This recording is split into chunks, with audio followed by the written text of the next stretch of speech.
Yes.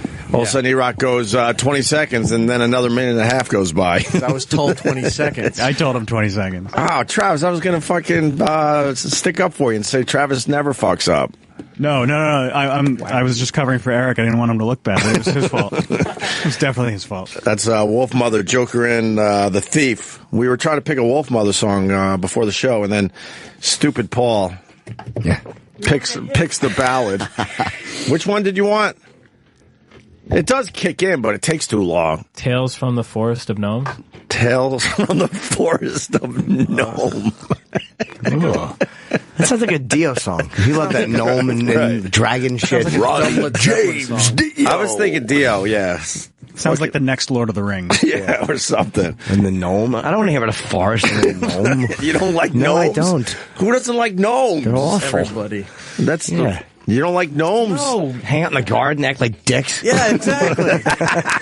How do you feel about elves? What about elves? I don't know enough about them. Okay. I like a good song about dwarves. Dwarves, you're okay with dwarves? I'm okay with dwarves, yeah, because I know I've known enough of them over the years. I've never hung out with an elf or a fucking gnome. Okay. But dwarves are funny, and I've enjoyed being around them. Okay. I watched Little People Big World, so now I feel like fuck, they're actual people. Oh, because you said this a few weeks ago, I stopped and watched about 20 minutes. Little People Big World? Yeah, and apparently their 25-year marriage is they're finally breaking up after 30 years Vic, or something. It's 29 years. See? How do you know that? How do you know that? I finally got something on you. It's 29 years. Oh, right. The Roloffs are splitting up. What's going to happen to the farm? That's the big story this year. What's going to happen to the farm? How big is it? Like a quarter acre? Or outside Portland? But to them, it seems it's miles. I don't know fucking how much land they got. They're crazy. Oh, it was so. She was having a girls' weekend, and she likes the girls. But she had she had food all over the property, and they were all riding around in the 4-wheelers and doing all kinds of crazy stuff. And then he came home and yelled at her for doing donuts in the front yard. That was basically the gist of the whole episode. Well, if she likes girls and she's doing donuts, in my house, we've noticed that she gets very happy when she's around the ladies. Very happy, yes. I think Amy. Okay, good old Amy Roloff. Too straight a Christian woman, though. But before that, I didn't really realize that they could be actual, families and lives. Right. Circle education. They sort of said that on the show that they've educated the country with grandchildren with this show. Well, at one point on TLC, there were like 4 or 5 little people. They were really cornering the market on the little people shows, and I think they canceled a couple of them. But they followed a couple that was getting married one year called Little Bride, Little Groom. Yes. There was another couple, I think, that made chocolate, and it was called Little Chocolatiers. Yes. Oh, my God. How humiliating. Because, the little chocolatiers. And a million hacky comics in New York were going, it's black midgets. It's black midgets. They were doing the horrible joke of it's black midgets. Yeah, it was all about. Or no, it's not black midgets. Either way. Wow. TLC was obsessed with little people for a while. And then with Little People Big World, they would bring in more little people. Like, they can't get enough of them. Yeah. But they blew that off. They started getting rid of their little people friends and said, look, let's just focus on your family and normal sized people in general. No, I think they canceled a few of these and jumped up to the 900-pound people. Oh, they switched over. They traded their circus acts for, they had enough of the little smaller circus acts, so they went for their bigger circus. Well, they were promoting My Big Fat Fabulous Life. There's My 600-Pound Life is one. My 600-pound, 600 pounds and something.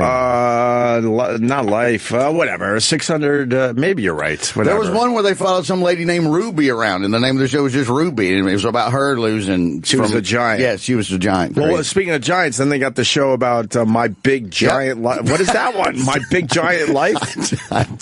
Chocolatiers.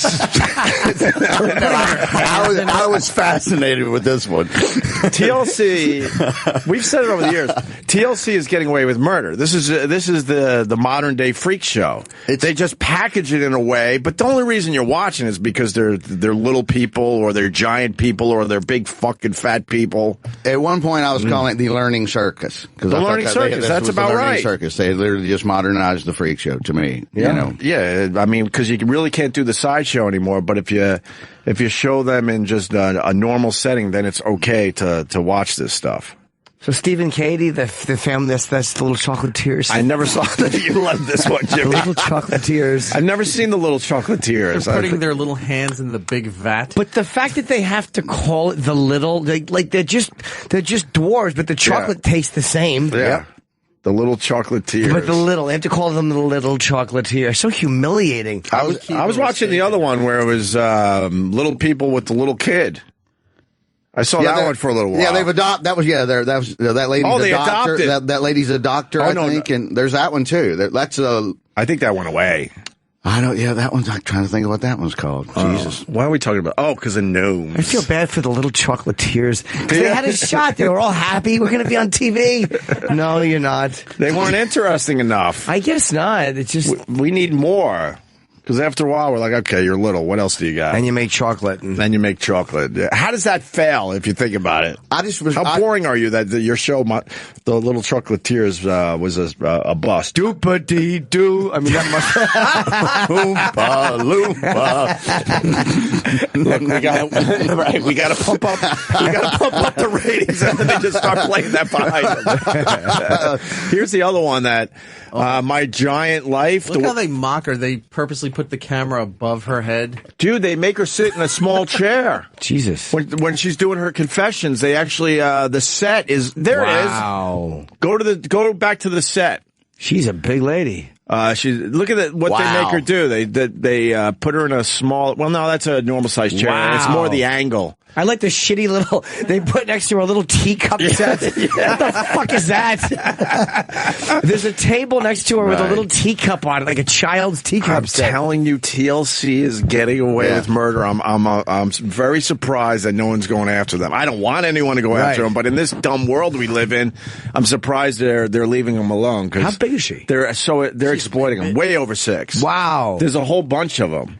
She's the star, I think, the blonde. Look how lady. Yes. Look I how knew you fucking would. tall. I knew you would. I was waiting on you to say that. Is this what is this, promo? Yeah, this is a trailer. Yeah, go back. This one's called... Oh, let me see her feet. Go back to her feet, you rotten person. He told me to go back. Those big boats must be wonderful. Go all the way back. Let's play this. Wow. Those are good-looking big feet. Yeah.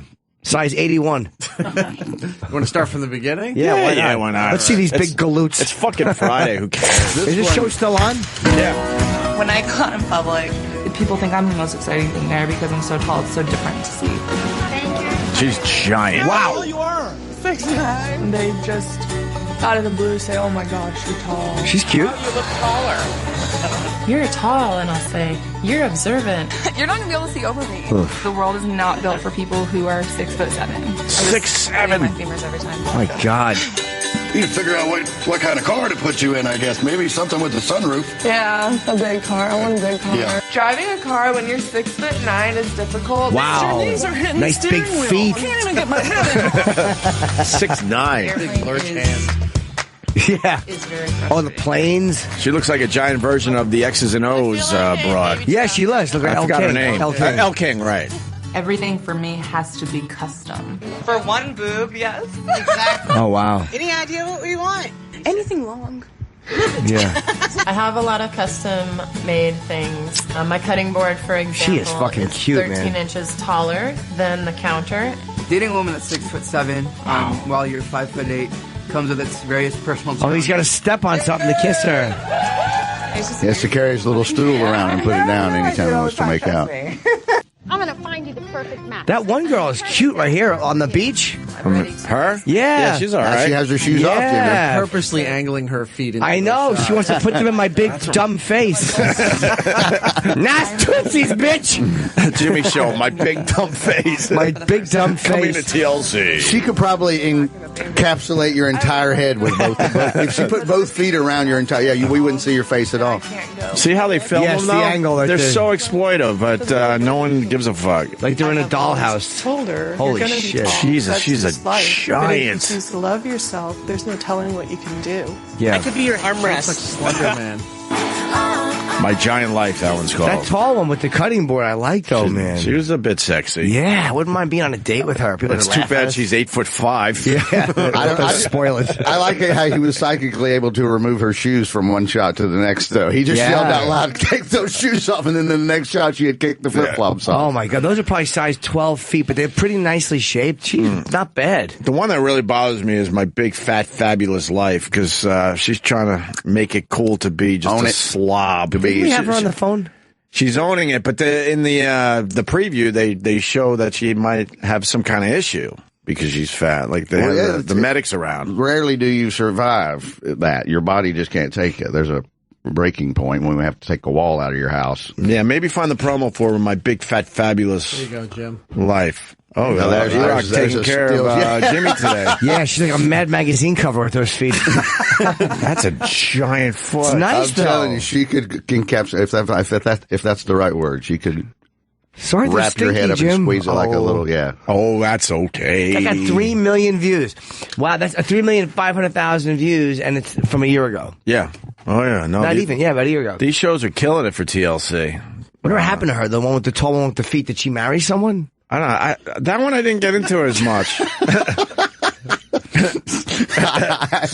I'm answering you like it was a real question. No, I was curious. And this My Big Fat Life, is that the girl we talked to who we had Nicole Arbor in? Oh, yeah, Nicole Arbor went after her. Then we had her. And we couldn't get her. Right? We were going to, but people said no. We never got her. She reached out to me on Twitter because she heard all the bullshit. I'm like, look, come on the fucking show. And then she said she would.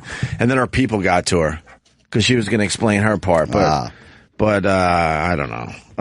My Giant Life is not that great because they don't have great storylines on that. That whole show is all about them just following them around as they do regular shit and showing you how hard it is. That's about it. What's My Big Fat? No, go down a little bit. But and Big Wit, My Fat Fabulous Diaper Change. What? You see that one? Third one down. There's some guy. Are they changing the baby's diaper, or is it on a big fat person? Changes and My Big Fat Fabulous. I don't want to see that. I want to see a big fat lady get her diaper changed. That's what I was hoping for. Wipe my bottom.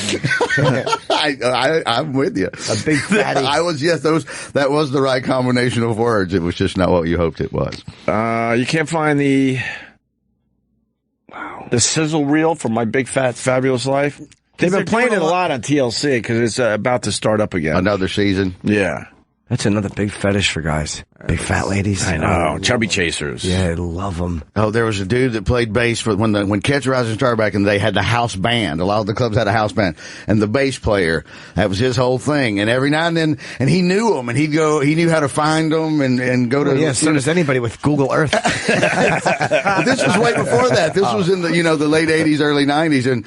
But a couple of times a year, he would have them come down to see the show because he could hook them up and everything. And you never had to wonder, Lloyd brought the girls tonight. As soon as you walked in the room. The big fat ladies. Yeah. Huh? He had the calendars and the magazines. He subscribed to the whole thing. He was a full-on big girl. Big girl lover. Yeah. But pretty girls or pretty big girls or any big girl?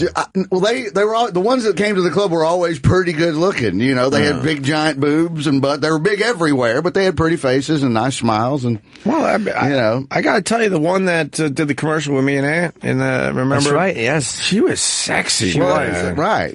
This one was sexy, and she was purposely booked for this commercial with me and Anthony to be the big fat mess that we kind of make fun of. Well, she was sexy. Remember? Yep. Back then, it was funny to watch super horn dogs. Like Seinfeld was a little bit of a horn dog. He had Rich Jenny. He would chase women. He was always single. Just hanging out. So Seinfeld. Yeah.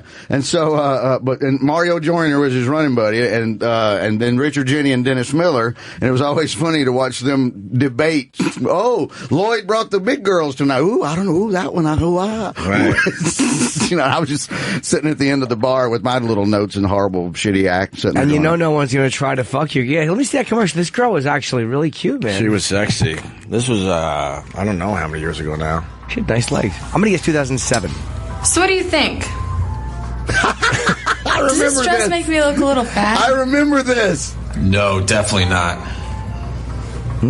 It's a huge ass that makes you look fat. What? Opie and Anthony. I totally remember this. I remember this. Yes, totally. Oh, that's fucking And then the hilarious. slugline. They belong on the radio. Yeah, her ass was pretty juicy and that big. You want to find out her name? I'd love to know who that is. I like the face. 2006. Oh my God. That's 10 years ago, huh? Dude, that was 2006. Well, that's a quick 10 years. Yeah. Wow. Just like that. That's a big 10 years. Oh my God. Now she was 2006. Cute. She's cute. Yeah, her face. And her ass, dude. That big I can't juicy handle rump. the big juicy ass Oh like that. my God. You have hear to what I just said? But that's not what it is. It's too big. You just got to realize you're not going to hurt him. Like when a big juicy ass like that, I'm like, I'm not going to do much damage here. You just accept it. I'm going to give her a below average time. This is a mercy fuck on her behalf. She's doing me a favor. I wonder whatever happened to her. I wonder if she continued getting work. That's what I'm saying. Is her name? You know what her name is? I'm trying to find it. She was very, very cool too, man. Yeah. We hung out with her a lot to get that done.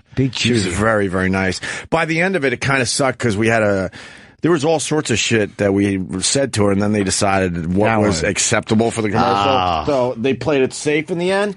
And by the end of the shoot, I felt bad because we were getting to know her. At first, it's like, who's this thing? And then then it's real insults. But then when they're setting up cameras and stuff, we're outside, we're socializing, we're getting a little bite to eat, we're going to get coffee, and then by the end of the shoot, it was like, I can't. And they'd never let you do that now. That commercial you wouldn't be able to do. That's only 10 years ago for TV, but they would not let you guys do that now. Yeah, no. Oh, true, you're right. They would absolutely not let us do that, so. All right. Damn, all I'm thinking about is when she shakes her ass in that big little, ooh. I want to give it a big kiss. Well, between the feet and the ass in the past 10, 15 minutes, it's been good for you. Yeah. What's another body part we could make you happy with? That's the XM commercial. There's no girls in that, though. This was the outtakes, though. This is the outtakes of you coming in the door. That's still one of my favorite videos. The outtakes? The outtakes. They're hilarious. All right, yeah, go back. What the fuck? The commercial itself ended up being boring, but the outtakes were great. I don't watch 3 minutes. I can't. Shoes. From here to here, a lovely pair. Yeah, this doesn't play on the radio. All right, it's gonna take too long. It's gonna take too long. I just enjoyed these sitcom classic entries. That was what it was. Well, that's what we were going for. That's what I'm saying. But Jimmy, we come in. Do you want to play this? It's long, but don't play 30 seconds. I can't watch 3 minutes of me. Hey, idiots! There's no rules here. Remember? This is XM. Oh, my voice. Oh well. Don't beat yourself up. It happens.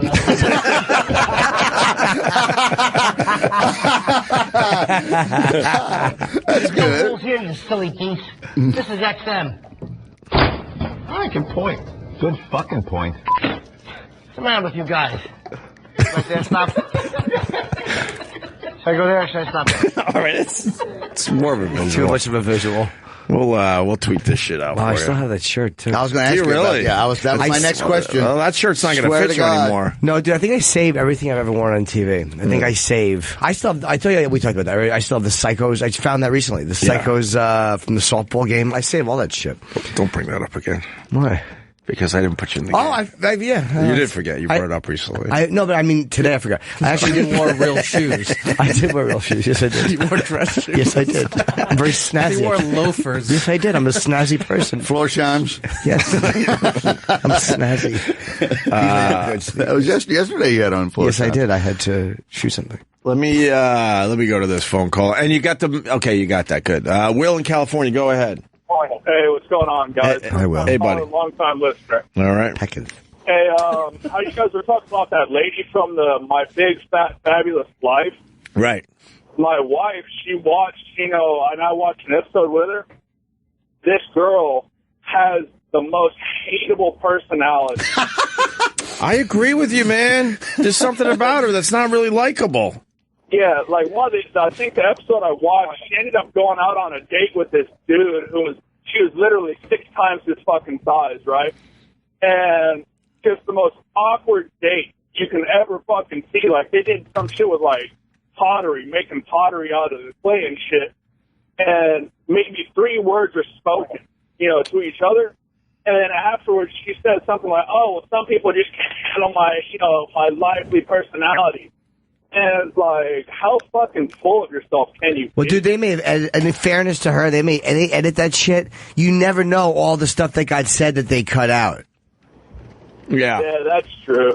They really do edit that stuff weird to make you. They never do it to make you look good. But they could also be, like he was saying, they could also be, she's not fabulous, she's awful. So that's why they put fabulous in the title.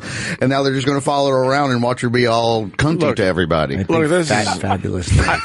I gotta say, she's meant to, be made fun of if you watch this show. See, right. And then if you go after that whole fat shaming thing, then she comes out and she wants to fucking stick up for everybody. But every time I have seen the show, they put her in some ridiculous situation where she's she's on her belly or something and asks her mom to fucking lotion up her body, and it's because she can't reach certain parts. Was she shaving her too? Was it shaving? Oh no, it might have been shaving her legs. I'm sorry, Jimmy. You're right. She can't reach. So they make a whole thing where now they put her mom in a bad situation where she has to come in her room and shave the back of her legs for her. Yeah. I just like how he opened with, I've watched enough to determine. This is how you should always judge people. I've watched somebody and I've determined she's an asshole. You just know sometimes. Yeah. You just know. That's why I cracked up when he opened the conversation with that. I'm with you, Will. She's like that Honey Boo Boo all grown up. Oh, I saw that. Oh, boy. What happened? She's not cute anymore. Oh, no. How old was she when she was on the show? She's probably 6 or 7 at the only time. About 5 years ago, right? Yeah, she's... she a little awkward now? All of them. See, that's the problem, man. That's just wrong. Oh, my God. That's her? That's her mother. Oh. That's the mother. She was annoyed by us. No, she hated him. Uncle Paul called in and kept interrupting. Was that what it was? Oh, boy, was she none too pleased with Uncle Paul. Yeah, she was bothered by us. She brought the pedophile back into the family. That's how they lost the show. Yeah, like, what a creep. That just, Yeah, but she has problems with us. Got problems in your own fucking house. Bothered by a dumb radio show. Yeah, how does that make you feel, right? We had her on once, and she was a dud. I love it. To be honest with you. Fuck June. Was it June? Mama June. Mama June. All right, Will, thank you, buddy. I'm with you on this one. I got to tell you. You got my Big Fat Fabulous Life, E-Rock, for the people out there, for the peeps. You had it a little while ago. Yeah, here's the sneak peek. You tell me if she's likable. No warm up. Here we go with our heads. This is a big event for me. I've never pulled off a dance-a-thon by myself before. About 3/4 of the way through, I start getting 3/4 of a minute out of breath, and my muscles just holding my arms up is taxing. All right. The look on Whitney's face is like she's trying with everything she has to keep it together and to act like everything's fine. You okay? Do you have any medicine? Medicine? Tylenol. In the car. Different kind of breathing that she has right now. It's almost concerning. There's actually a term for that. Sick. By the way, it's called fat lady out of shape breathing. Right. Yeah, she's in shitty shape. That's what happens. The medical term. She's only in her early 20s. It's just, I think. Sorry for the cough. Maybe mid-20s tops. And she's got major dangerous, right? She's got major medical issues already. It's dangerous. Your organs can't survive. No.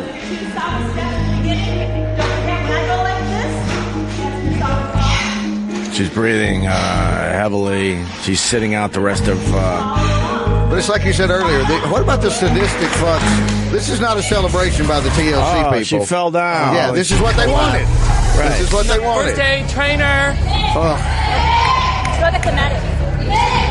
Yeah, let's make the big girl dance till she passes out. Is she playing it up a little? Has to be. Pause this. Thank you, everybody. Nice, okay. She knows good TV. All of a sudden, she's like, well, I'm going to fall over right about now. That's what I think. Oh, my God, Whit, if you fainted... Right. Yeah. Just imagine if you fainted. Oh, my God. Oh, my God. Go For the premiere show. Everybody go runs viral. Run over. Look, he's giving her attention. And the perfect edit. The dude was clapping for her, and then edit, she falls off the chair. You don't like that they were giving her some attention? God, I hate that. But look, he's all happy. I hate when it's fake. on their part. They're just looking for it, and then everyone fucking goes with it. Nothing worse in the world. Think she wants some attention? Yeah, a little bit. It's like good enough you're on TV. See how they all jumped? Man, that looked like a pratfall, didn't it, E-Rock? Yeah, it did. Let me see it again. It looked. She knew how to fall carefully where she didn't really hurt herself. Yeah. Speaking of Golden State, it reminded me of Vlade Divac.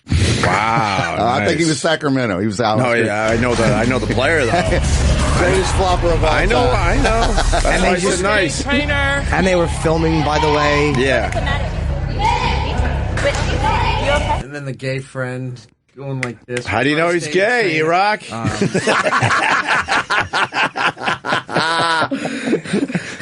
Trainer.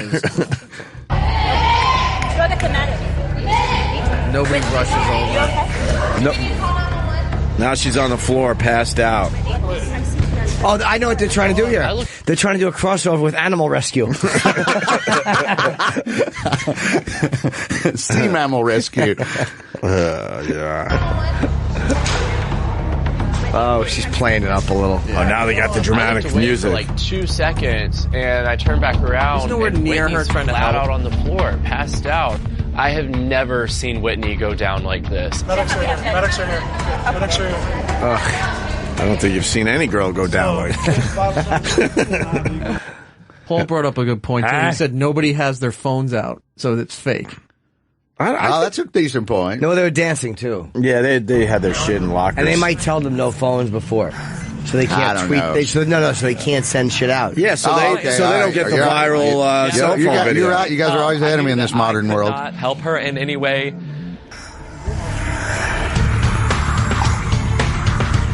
There's no drama because we see her talking about this after. Right. They're all praying. Oh my God! They wheel her out. Her health condition. I'm praying for the paramedics. The next show's gonna be back surgery. Finally caught up with her all in this one moment.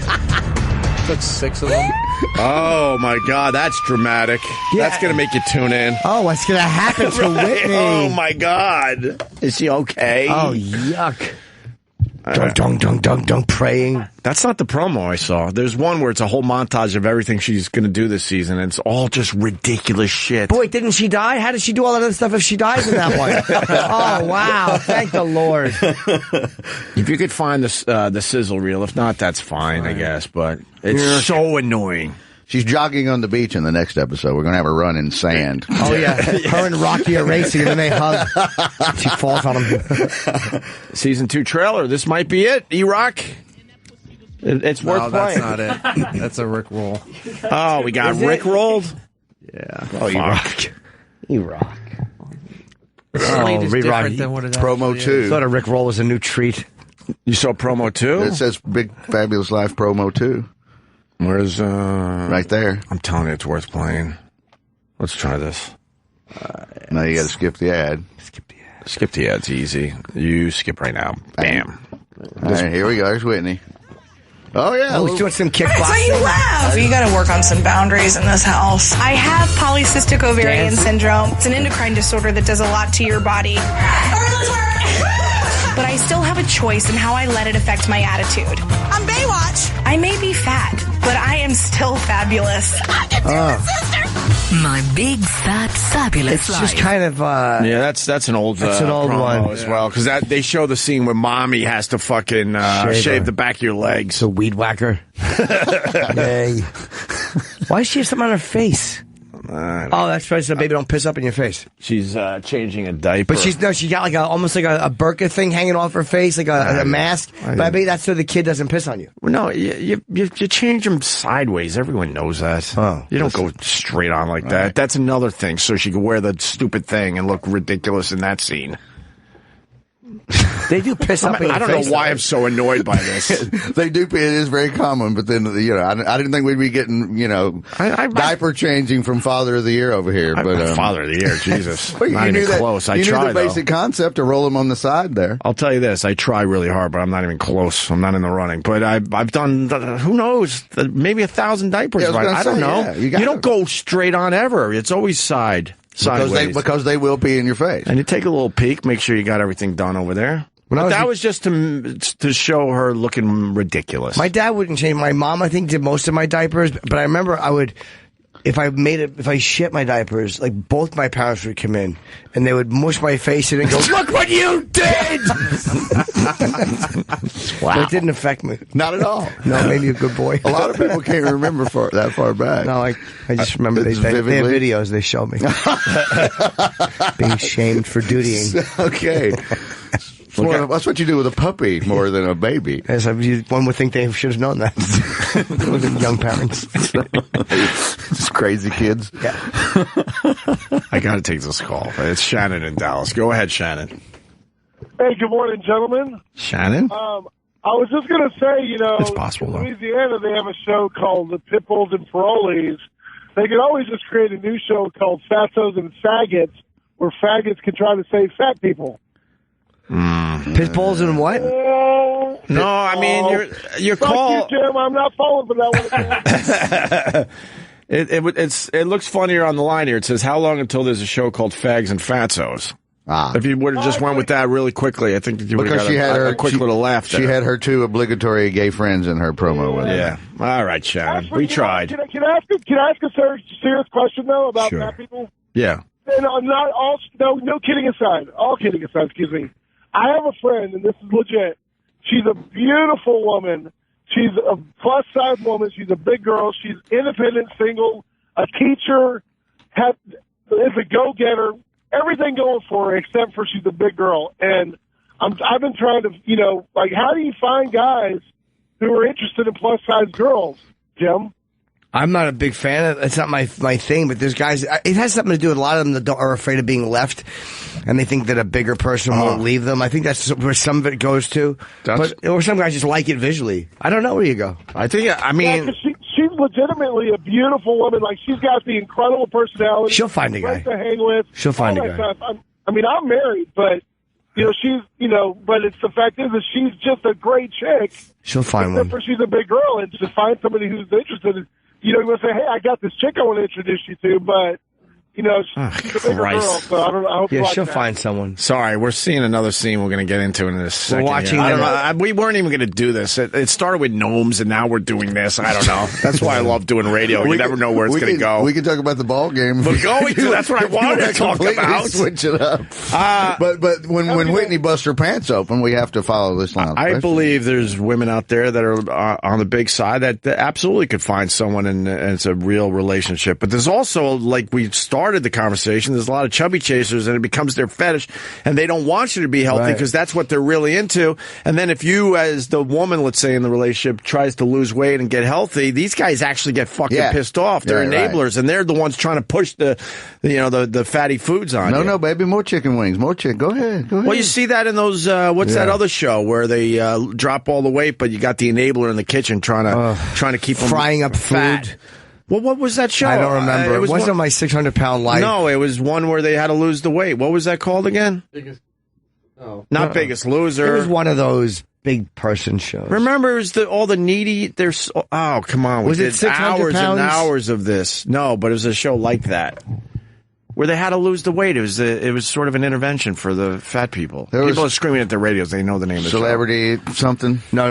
Well, it didn't have anything to do with celebrity. But they got in their mind like, holy shit, I'm 1,200 pounds or whatever. I got to get the weight off. So they're doing the right thing. And the skinny husband is in there cooking up really shitty foods because his life's going to drastically change if the person actually gets healthy. Or intervention, and they find, and they'll look through the refrigerator and they'll be like, yeah, but you have all this cheese and fried food. Right. And then she yells at me if I don't have it.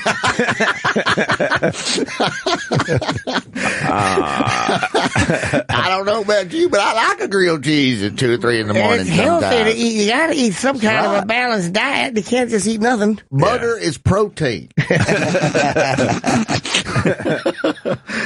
I forgot the name of the show, but I mean, we used to do hours on this damn thing. And then they wouldn't want to do just a little effort. Yeah, and that doctor's had it up to here. And the doctors, yeah, exactly. All right, go back to that clip you found of her putting on her giant, and I mean giant panties. Oof! Wow. See, why do they have to? Oh, is that what happened? She split them? Yeah, she split her pants. I was wondering why that woman, her mom was behind her. She bent over at the supermarket and ripped her entire pants. Well, did they show the pants from the back ripping? Yes. But this must have been pre-planned. Thank you. This goes back to my thought. It's all set up ahead of time. Like, hey, if you put on tight pants today, we have nothing else going on. Go to the supermarket, reach down for something. Your pants will split. We'll get some great footage. And make sure they're nice and fuchsia. Make sure a color that pops. Yeah, black pants and bright orange underwear or whatever. Yes. And that's exactly what happened. Can we put clown music coming out of your pussy? I think that's why I hate this, because it's so... Over here and look. All right, you go that way. I'm going to go this way and look. All right, they're in the supermarket. What about this? Cheese. Ow! Let's stick to what we're going to get. Your pants ripped. Good heavens. A crater. She has ripped a crater in her pants. Oh, no. I'm an expert in pants splitting. These are things that skinny girls don't experience. Basically, what happens is there's just a little sound. It's not as loud as you might think it is, but you can hear it. And I almost wonder, like, oh God, am I the only person that hears it? Can everybody hear it? I don't know. But you can feel the pressure release in the seat of your pants, and it just goes... Maybe that was legit, because they didn't show it happening. An extra pair in the glove compartment. Maybe it was just a fart. She has an extra pair of pants in the glove compartment. That's what I was going to say. Extra pair of pants? Yeah, pants. I mean, come on. She meant to say in the flatbed. I mean, come on. Hey, listen. I got an extra pair in the glove compartment. Let's make a run for it. Well, I can't leave the basket. I don't have any pants on. Motherfucker. We need to... Whitney. Here we go, just like the little engine that could. Listen to the bopey dopey and the fat lady backup music. Fat lady backup pants split. You know they want to go all in, but they're trying to like be subtle. Yeah, they're like, oh, we need some circus music, but it can't be obvious. How far can we go before people go, hey, wait a minute? We can't go full Calliope. Not yet. Not yet. Calliope. Very nice. And the big caboose. Now, turn this way. It's the elephant walk. It is. It literally. Right. Wow. Sneak out of the store without being noticed. Whitney. Yeah. Try that one on. You know, really, it just looks like a big pack. No, it doesn't, Mom. Okay.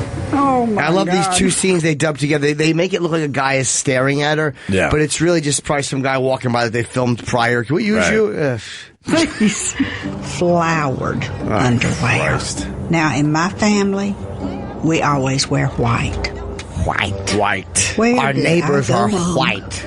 Can we just get in here and get this stuff and get out? Mm-hmm. And then she has extra pants that she puts on, and it's like... What a non-scene. She has giant pink panties. Bloomers. Is that... I guess it's sexy for her. Sure. That's why she does it. Just for her. For her. Just to be pretty. Okay.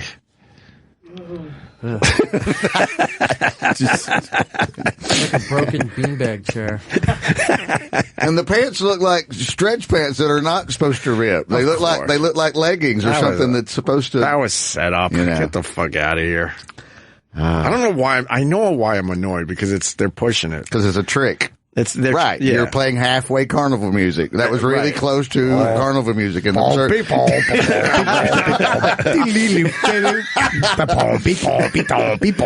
Well, we just get her and a couple of her big friends and see how many we can put in the car. They'll take turns running in and out of the car while that music plays in the background. And that's not the promo either, but whatever. We got some good material out of it. But it feels good to have sex with big hips. Not my thing, but I'm not bigger girls. Not my. I'm sure if we could get someone to call in and explain the upside, the attraction. It's just I don't even know if you can explain. It's one of those things you just like. You just like it. Yeah, it's just your thing. Sure. I'm not saying there's anything wrong with that. No. Now we got her going to the pool and then water aerobics. Oh, and an underwater camera. Yeah, this did wonders for Ralphie May back in the day. Celebrity Fit Club, anyone? Yes. I remember. Oh, you remember that scene? No, I didn't know. I remember he was on it. They fucked him over with that. Oh, really? Are you kidding me? No, I just knew he did it. And he's still fat. So that's all I know. Wow, he's a great summation, Vic. It's been 15 years and he's on his third lap band. I don't really give a shit. Is he really? Something like that. I don't know. Let's pretend. Huh? Was it Last Comic Standing they did it? I thought it was Celebrity Fit Club. No. They fucked up our old friend Ralphie May with that underwater footage. It wasn't bad enough. And then they had him in a pool. And then the underwater camera, did not do him justice. Yeah, I want to see her in the water, too, because this scene looks familiar. Yeah. This is where she's chasing Richard Harris and Bo Derek. Nice.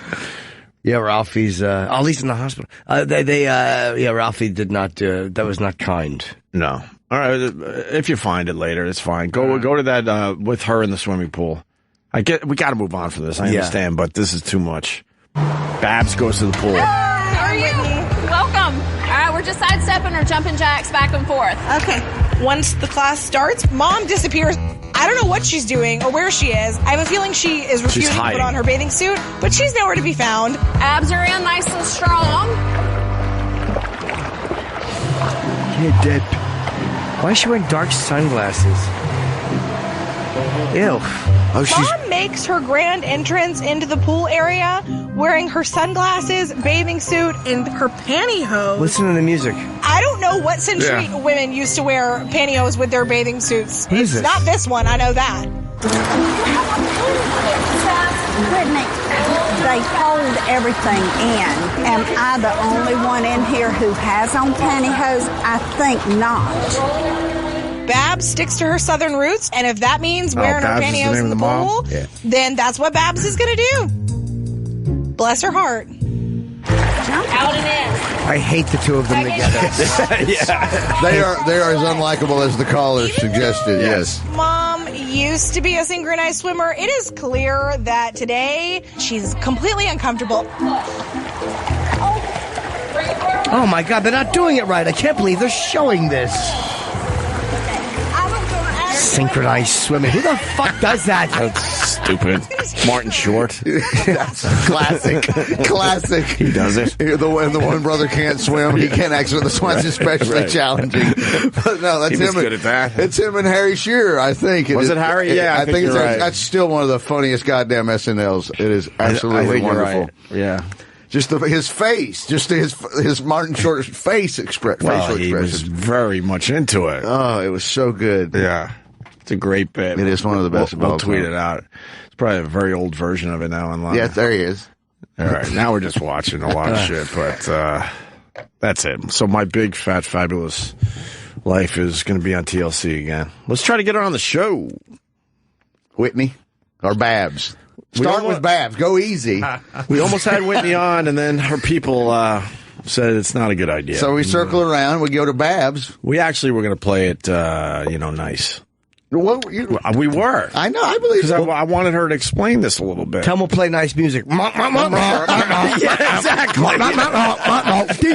This is the Dumbo theme.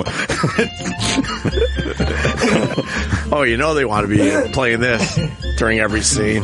Yeah. One joke. All right, we got a chubby chaser on the line. A guy used to be a chubby chaser.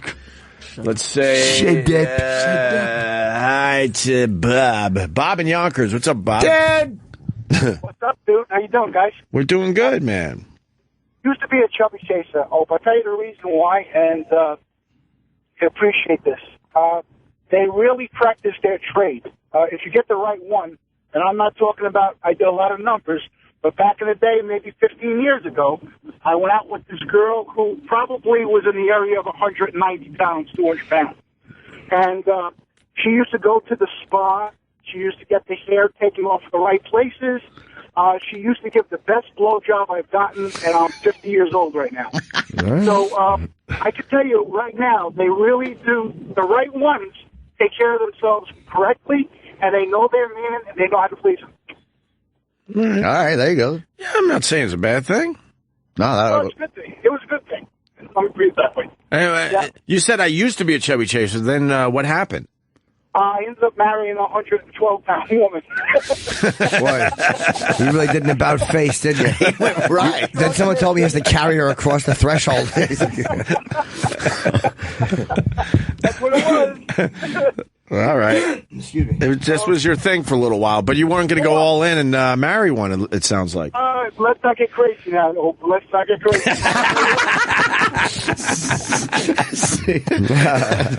It was your hobby for a little while. In the sand. It was a hobby, yeah. It was the right place at the right time. All right, Bob. Thank you. Have a good weekend, buddy. Bye, Bob. All right. Let's go to Kevin in New Jersey. He is a chubby chaser.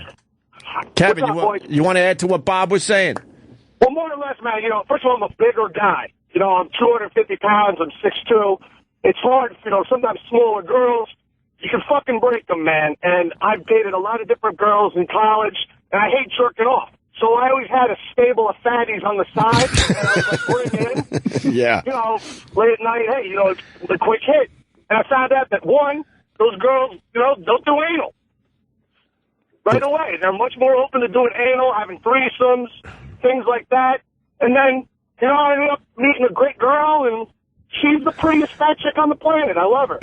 I would imagine the ass is in, very good shape.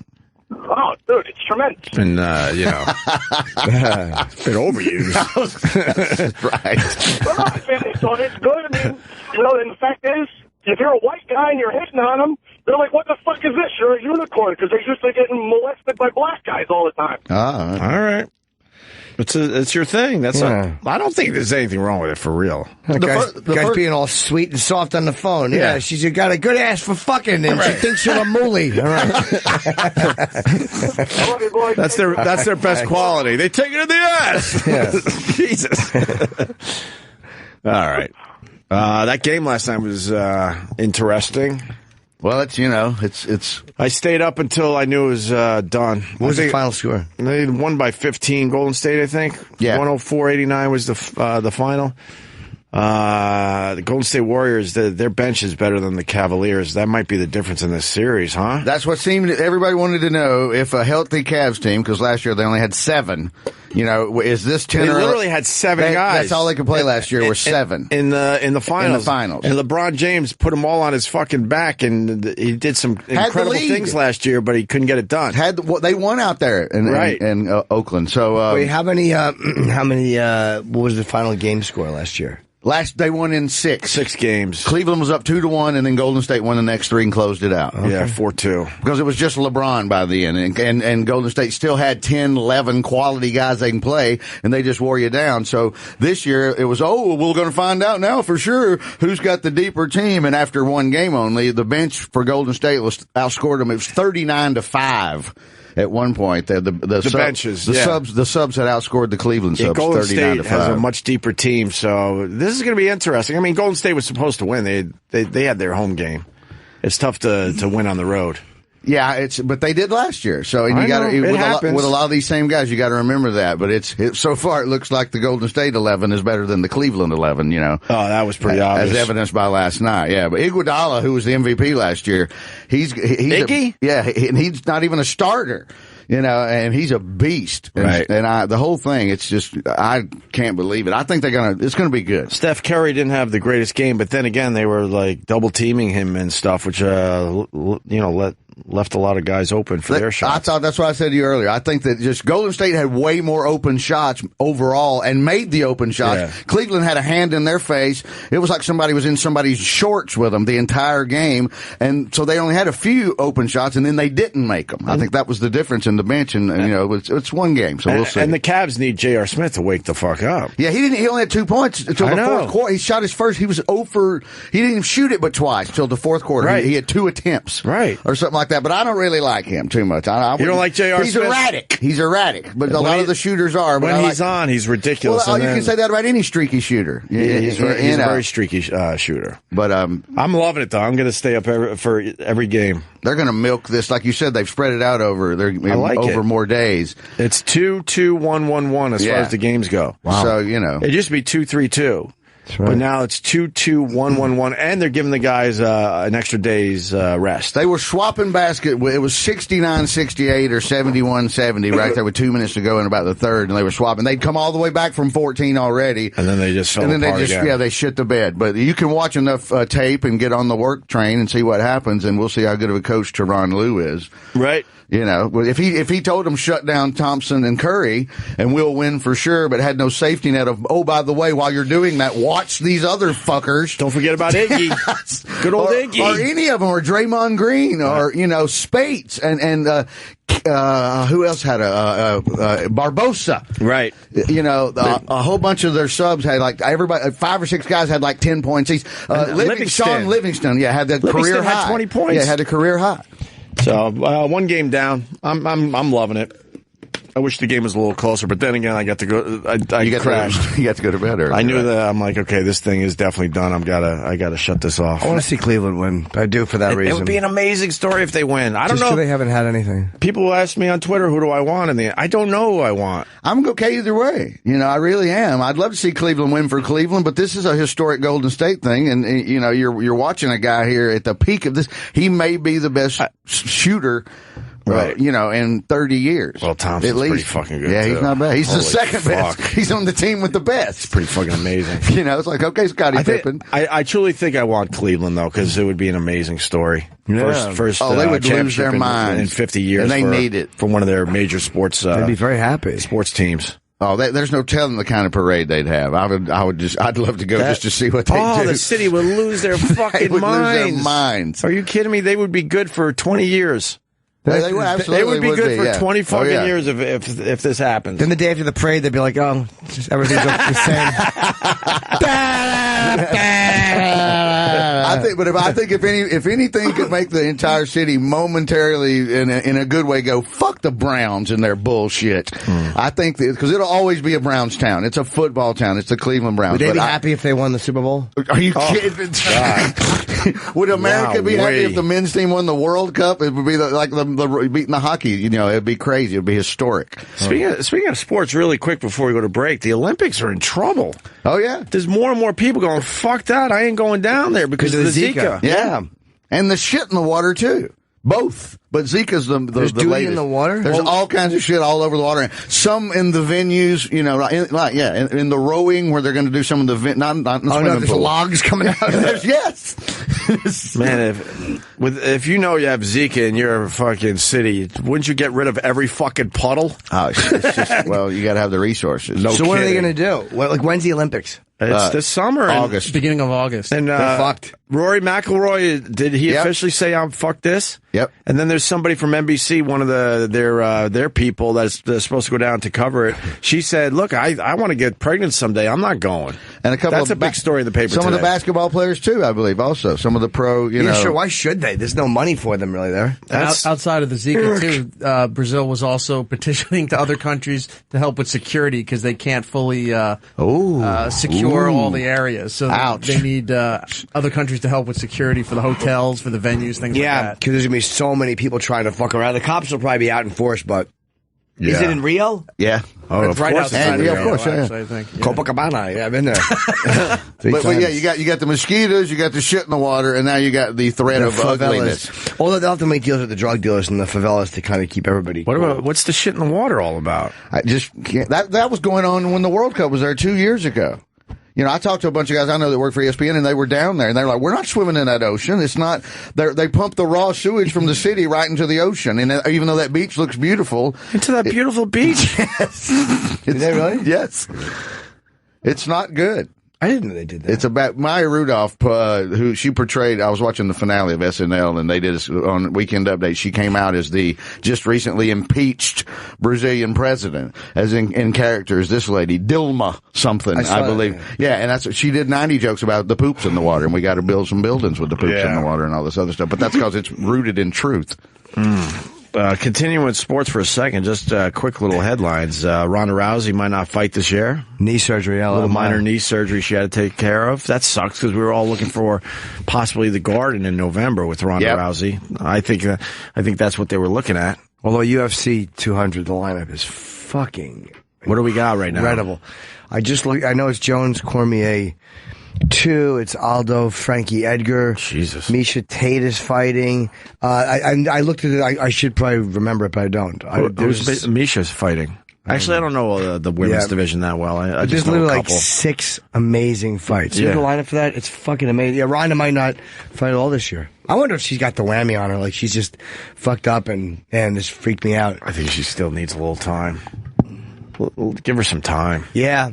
I think she's going to come back strong, though. Yeah, Cain Velasquez against Travis Brown's the third fight.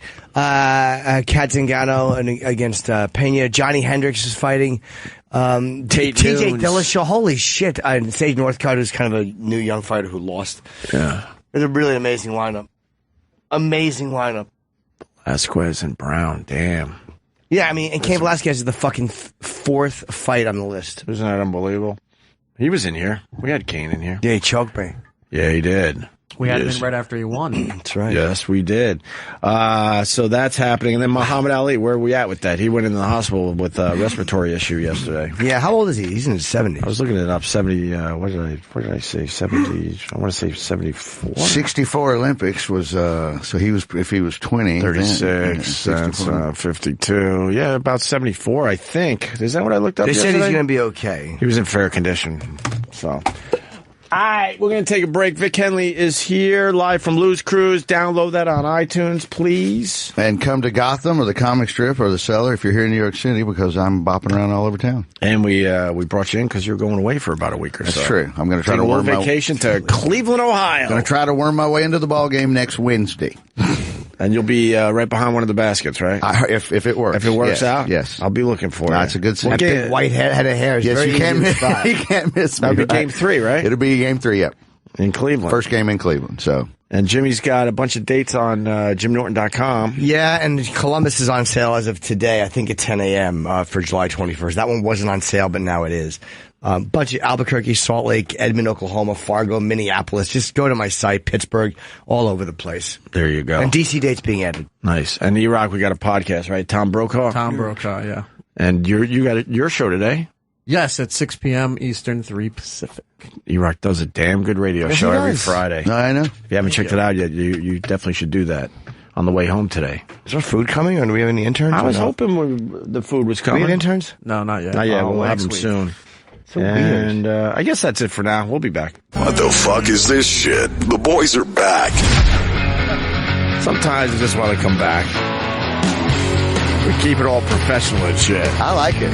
A letter from JFK to one of his mistresses expected to sell for $30,000 at auction. That's why we played a little... Which mistress? Is it Mimi Beardsley? I don't know if it's Mimi Beardsley. No, it's another one. It's another one. What did it say? Yeah, what's in the love letter? Any juicy stuff? No, it's in the article, but it's basically just him saying... My dearest piglet. I believe that I long to touch your titties one more time. I long to feel your fingers in my rectum. That's better.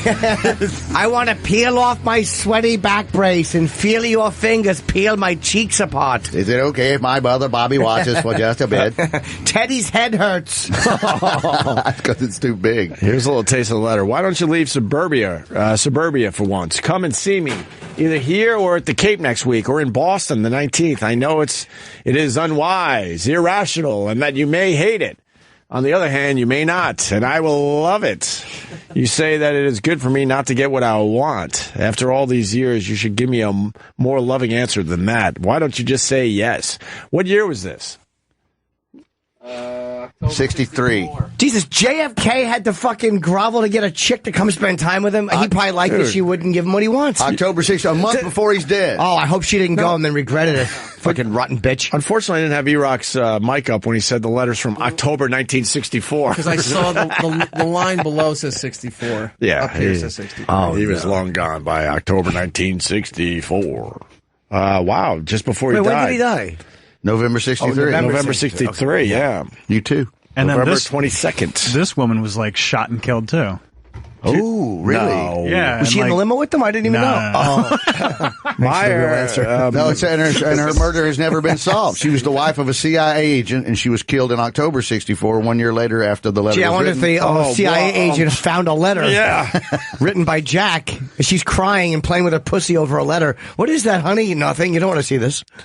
He signed it J. What? He signed it J. This is the bottom line. Just the fact that back then people could keep a secret so well. It was on White House stationery. Like, it's not like this might be from someone else. Yeah, you sent a text to the wrong person now, and it's all over fucking, the TMZ or whatever. There was just an understanding that these guys looked the other way. Yeah. It's amazing. Yeah. You got to think there was one asshole out there going, "Oh, come on, this is too good." Some of the rumors were he would have those pool parties, because of the bad back, and they would literally be Jackie would be pulling, not Jackie O, but Jackie would be pulling in the driveway, and they had it coordinated down to like within 3 minutes that they could get up, everybody up and out, like Jim Brewer's garage video. Oh wait, they would all leave. Yeah, embarrassing for her. He wouldn't do the gentlemanly thing and clear it out like when he knew she was coming home in an hour. He literally would get the call from the driveway, and then okay, everybody out of the pool. Unbelievable.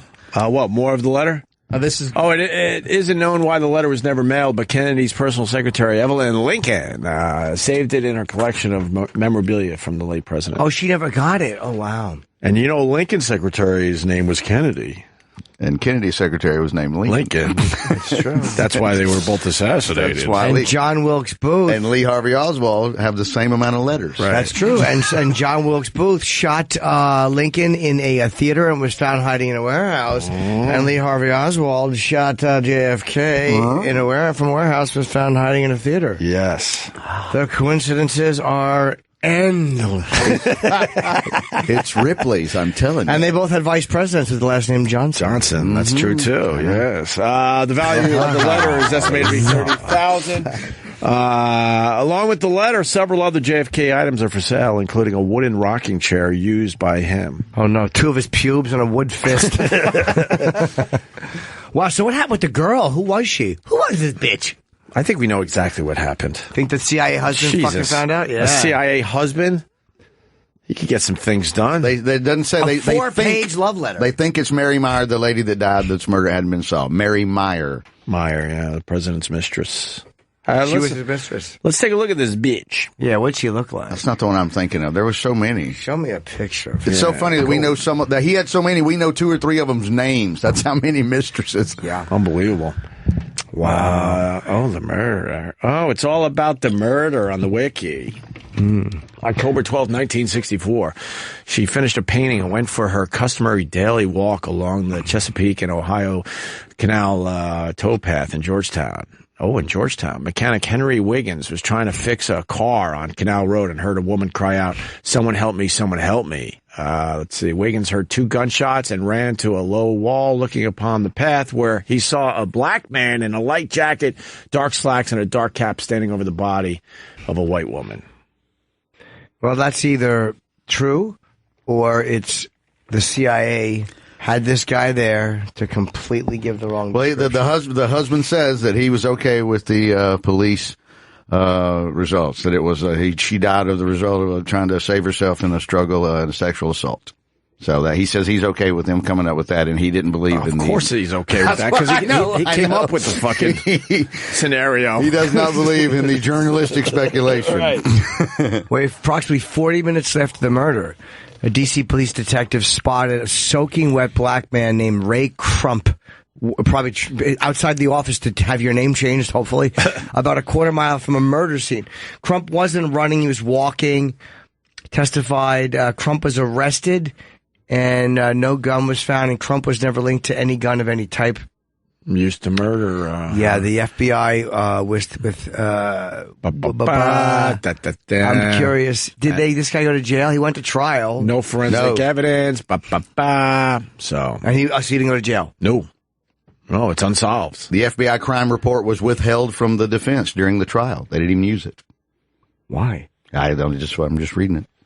Never withhold evidence. This guy has damn piqued my interest. Let's go to Bill in good old California. Bill.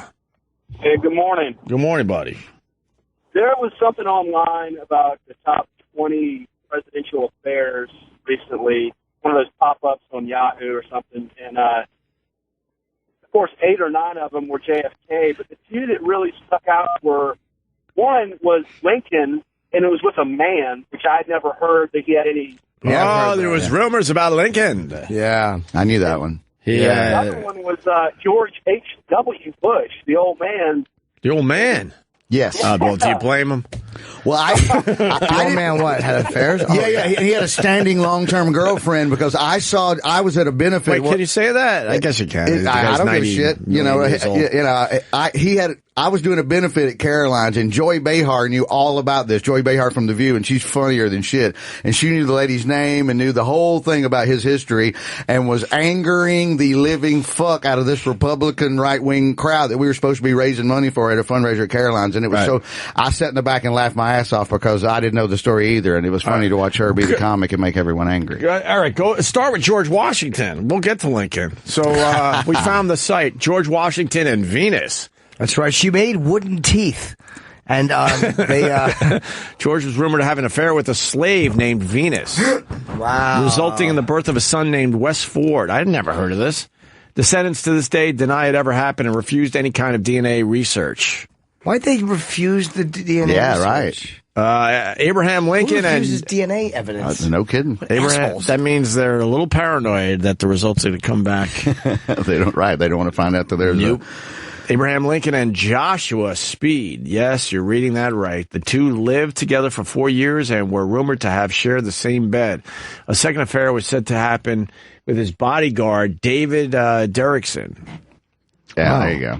I knew that one. Yeah. So Lincoln, wait, you knew the bodyguard one? No, I just knew the rumored of the man. The first one. It was rumored that he shared a bed with a man, but then everyone thought, well, it's because it's cold. It's 1800s. Must not have been a very good bodyguard. You look the other way because they didn't have heat yet.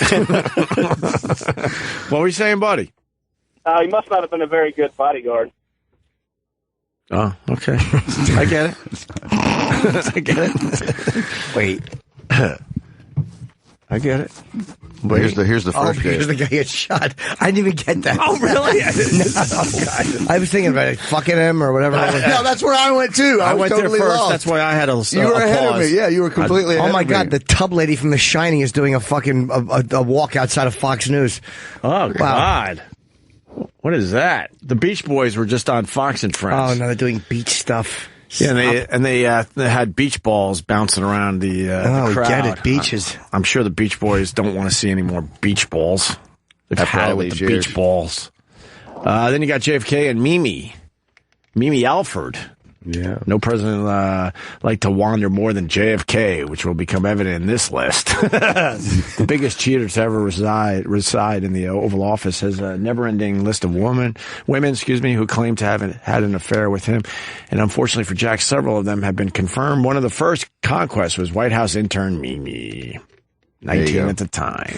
They said he had an 18-month relationship until he got tired of her, but I thought by getting tired he fell asleep in Dallas. That was what happened. I thought that was until his assassination. Then you got JFK in Maryland. Then you got JFK and Judith Campbell.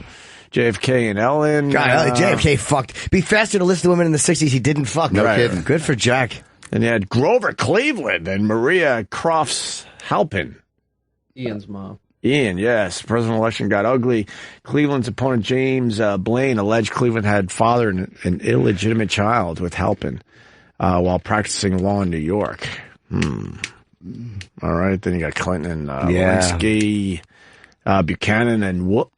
I didn't know this one. Wait a minute. I didn't know James this one. Buchanan and William Rufus King. They're saying probably. Why, they were about someone getting sued? I'm going to do a movie about James Buchanan and William Rufus King. Yeah. Yep. After Buchanan's wife, Ann Coleman, died, he and future Vice President William Rufus King became very close. He became close with his VP. Oh, my God. What the fuck? I heard the same thing about Nixon and Agnew. There's a visual. King and Buchanan attended social functions and lived together referred to themselves as a communion. Wow. And Andrew Jackson called them Miss Nancy and Aunt Fancy. There you go. You gotta love Andrew Jackson. Sure, he didn't like that fruiting off in the White House. Oh, wow. Everyone's fruiting off in there. Yeah, can't have any of that mamby-pamby shit, Miss Nancy, Aunt Fancy. Yeah, I was Miss Nancy and Aunt Fancy. Hey, come on, they're in the next room. Miss Nancy and Aunt Fancy. That's some old school 1800s good shit. That's 1800s fucking homophobia. That's wonderful. After King died of TB, Buchanan became president and once wrote in his journal, I have gone wooing to several gentlemen, but have not succeeded with a one of them. Wow, well, you're the president. You can't catch a little dick. Back then it was different, though. Boy, you had to drop really subtle hints. You could not be fucking... Come right out.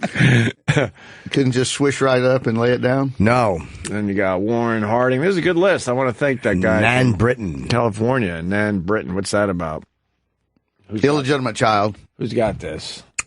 Well, it said that he fathered an illegitimate kid. She made the announcement of her daughter and the cheating scandal. It was well after his presidency, which ended in 1928, as we all know. Yes, I know. And she described him as a womanizer, and she swore until the day she died in 1991 that her kid was Harding's.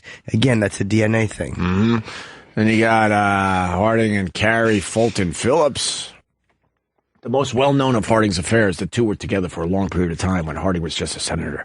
The affair between the two ended around the time he became president. Tried to blackmail him. When she tried to blackmail him. And he switched over to the other girl. Oh, she successfully blackmailed him. Not only did she try to blackmail him, she was, as Jimmy said, successful. Paid her off. Eisenhower. Sure. Yep. What? Yep. K. Summersby. I remember this one's name. This one's been... You know this one. I knew this one from some like Eisenhower made-for-TV movie, and she was clearly... They didn't even, you know... She was his chauffeur. Yeah. And secretary. Yeah, I was going to say his personal assistant. During World War II.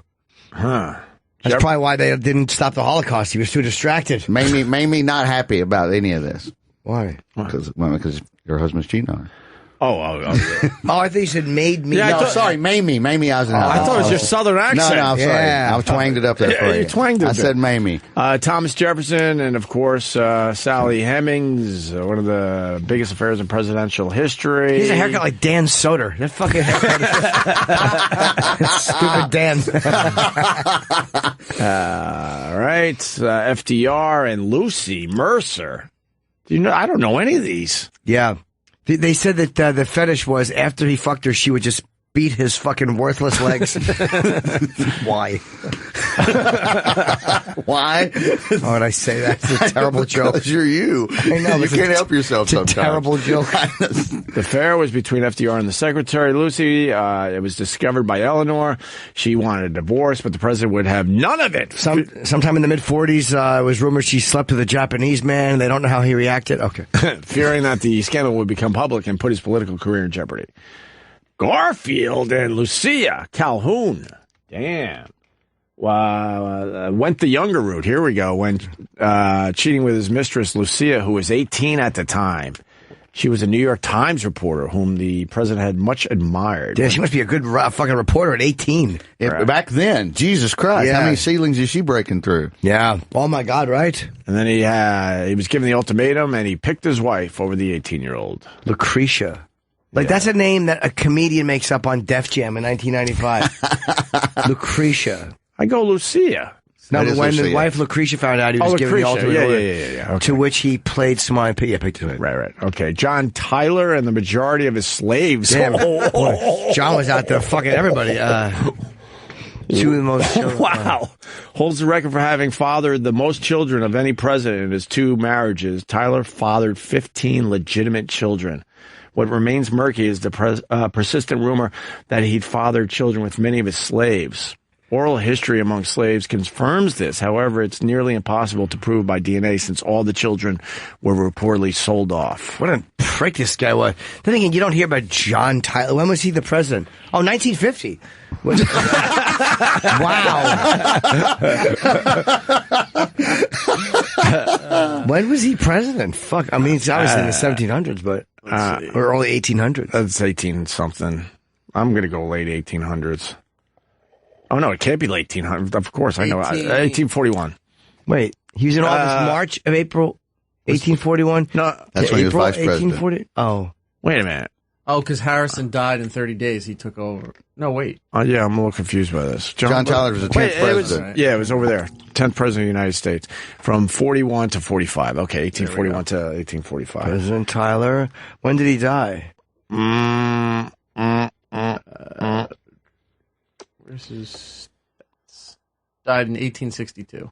71 years old. 1862. So he saw, was that right after slavery got legal? I mean, was made illegal? Slavery was 1860. Emancipation Proclamation was, what year? Oh, Christ, 60. Where he enjoyed fucking this guy. I'm going to go 1864. What a piece of shit. He sold off his own kids. Right. Rotten guy. 1863? There you go, January 1st. Sold him off. I was almost there. Close enough. Yeah, he sold off his kids. That was the move. His mistresses. That was the move back then. When you started having the illegitimate children with the slaves, you just sold them to the guy down the road. I swear I didn't know the old man had an affair. This one I had no idea about. George H.W. Bush and Jennifer Fitzgerald. Big Daddy Bush's affair was never confirmed, but this rumored couple met within the White House walls. Jennifer was the White House deputy chief of protocol, and the affair was reportedly discovered by an aide to Bill Clinton. How convenient is what they write there. Lyndon B. Johnson and Alice Glass. We're almost done with this list. Alice Glass. Who is she? No stranger to cheating. LBJ did this routinely. One of the most infamous scandals was with Alice Glass, whom wife Lady Bird has admitted to attacking. Nothing like a cat fight at the White House. Well, LBJ's giant dick they were fighting over. He didn't like her, though, because he said she was too transparent.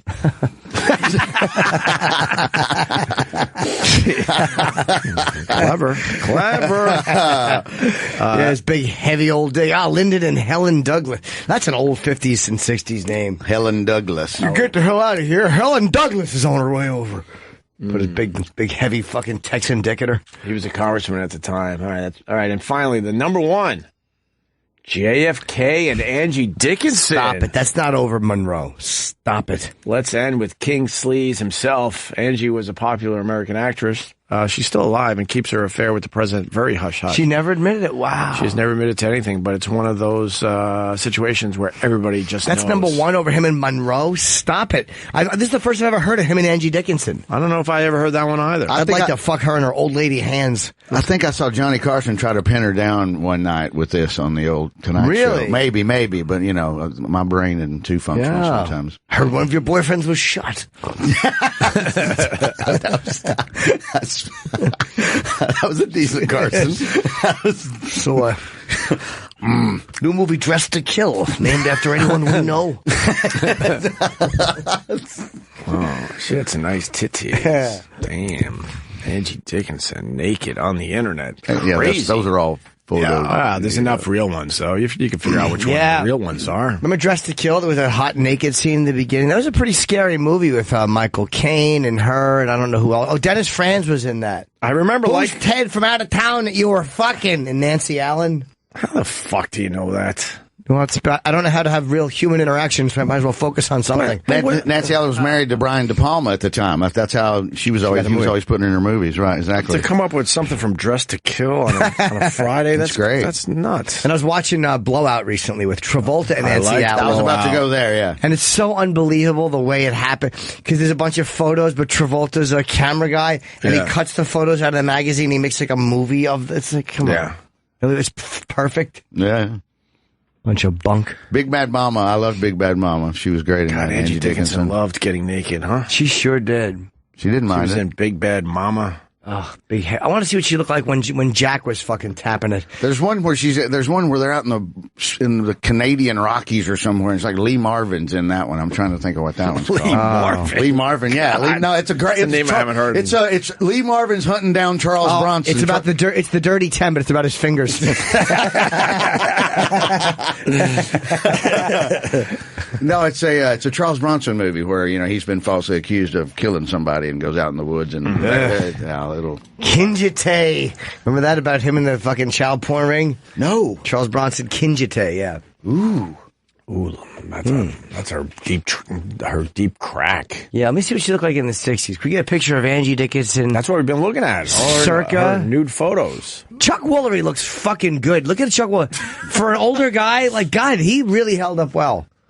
Some guys that you look at, you're like, that makes you feel good because you don't feel old looking at him. By the way, Chuck Woolery just popped up on Fox News. This is not in the middle of all these naked Angie. Oh, yeah. Yeah, let me say, that's why. That's not a euphemism for her pussy. That's right. I'd like to lick her on the Chuck Woolery, if you know what I mean. I could do that on the Tonight Show. I know what you mean. Gave her Chuck Woolery a fingering. He says that Clinton is untrustworthy. Chuck Woolery? That's what he's saying on Fox and Friends right now. Because we always wonder what Chuck Woolery from the dating game thinks politically. What the fuck's he talking about? Love connection. He loves his politics. He does. Yes, he enjoys talking politics, this Chuck Woolery. Tucker Carlson. Oof. Did you see they're redoing the match game? No. Oh, yeah, Alec Baldwin's going to host it, or is it just they're a one-off? One of those, what is it, game night or whatever, but they're bringing back a whole bunch of old game shows, including the $10,000 Pyramid or whatever it's now. The Pyramid, Match Game. $100,000. $100,000? Yeah. What other ones are they bringing? Celebrity Family. I tried out for one of those, but my audition didn't go well. What was the one with the whammy? Pressure Lock. I had what I thought was a good audition, but they said I wasn't allowed to yell "no whammy" with the people. No, I was doing that. Yeah, I got too carried away. Like the thing would be going boop boop boop boop boop boop boop boop, and I just started going "no whammy, no whammy." Good old Pressure Lock ruined everything. Wasn't there? We might have even talked about it. Didn't a guy figure out the pattern and it fucked up the whole show? That's right. The Pressure Luck thing, he figured out exactly the pattern of it, and they had everything. He just kept winning. He won $8 billion. Didn't they do a documentary on this? Yes. It was called The Guy Who Should Have Killed Himself. Are you talking about you're not talking about Quiz Show from back in the No. documentary? You remember Pressure Luck? I remember Pressure No Whammies. Right? I remember there was a guy figured out the fucking pattern and he never lost. I did not know that. And then they had to figure out, they had to back out of it somehow. And I don't think the show was ever the same after that. It says Big Bucks, the Pressure Luck Scandal. Yeah. I never knew any of this. Complete video. Maybe we get a quick clip from it. Out of work ice cream truck driver.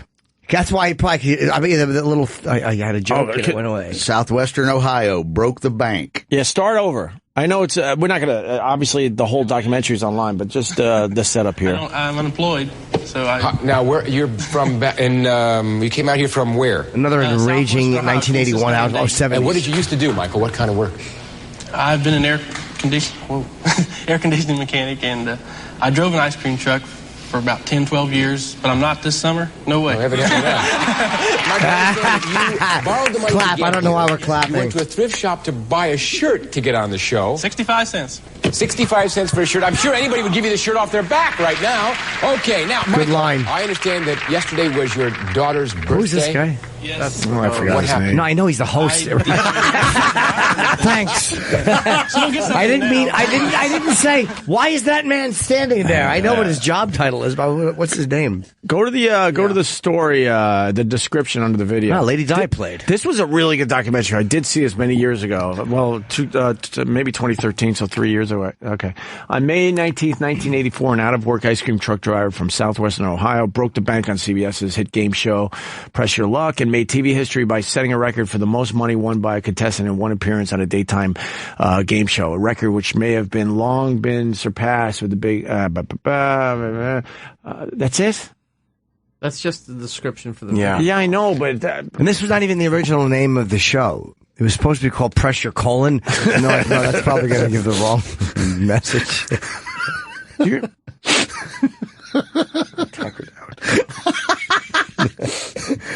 I know you're extra tired when you actually stand by the end of the show, so it hasn't gotten that bad yet. You're still sitting in the chair. I want the big reveal. I forgot exactly how this went down, where he figured out the pattern, and then he was unstoppable. If you can find a good clip for that. Wow, 84. So you don't waste time on the show, but it's definitely worth checking out if you like documentaries. How would he fucking do that? Mm. No whammy, no whammy, no whammy. Anyway, no whammy. They're bringing back Match Game, and I'm thinking that it's going to be all PC and shit. Don't you think? Was it on PC before? I don't remember it. Yeah, you could do the little double entendre. Yeah, you could. They got a little edgy with it. How did it go? How did Match Game go? I don't even remember the game. Fill in the blank. Okay, what was one of the questions?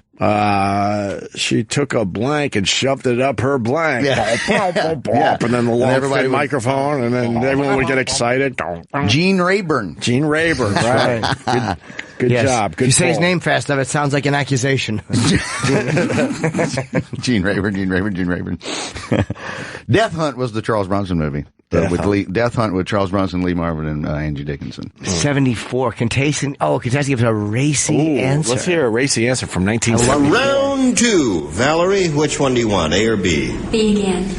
B. She didn't match anyone in the first round, so that means everybody plays in the second round. The big bad wolf said, I just came from a house where this old lady had the biggest blank I ever saw. I know what they're going to say. Cunt. That's why I said you for 74. It's not your turn, Jim. That's why is that Richard Dawson? Oh, Richard Dawson's ready to give a good answer. Oh, the biggest kiss love.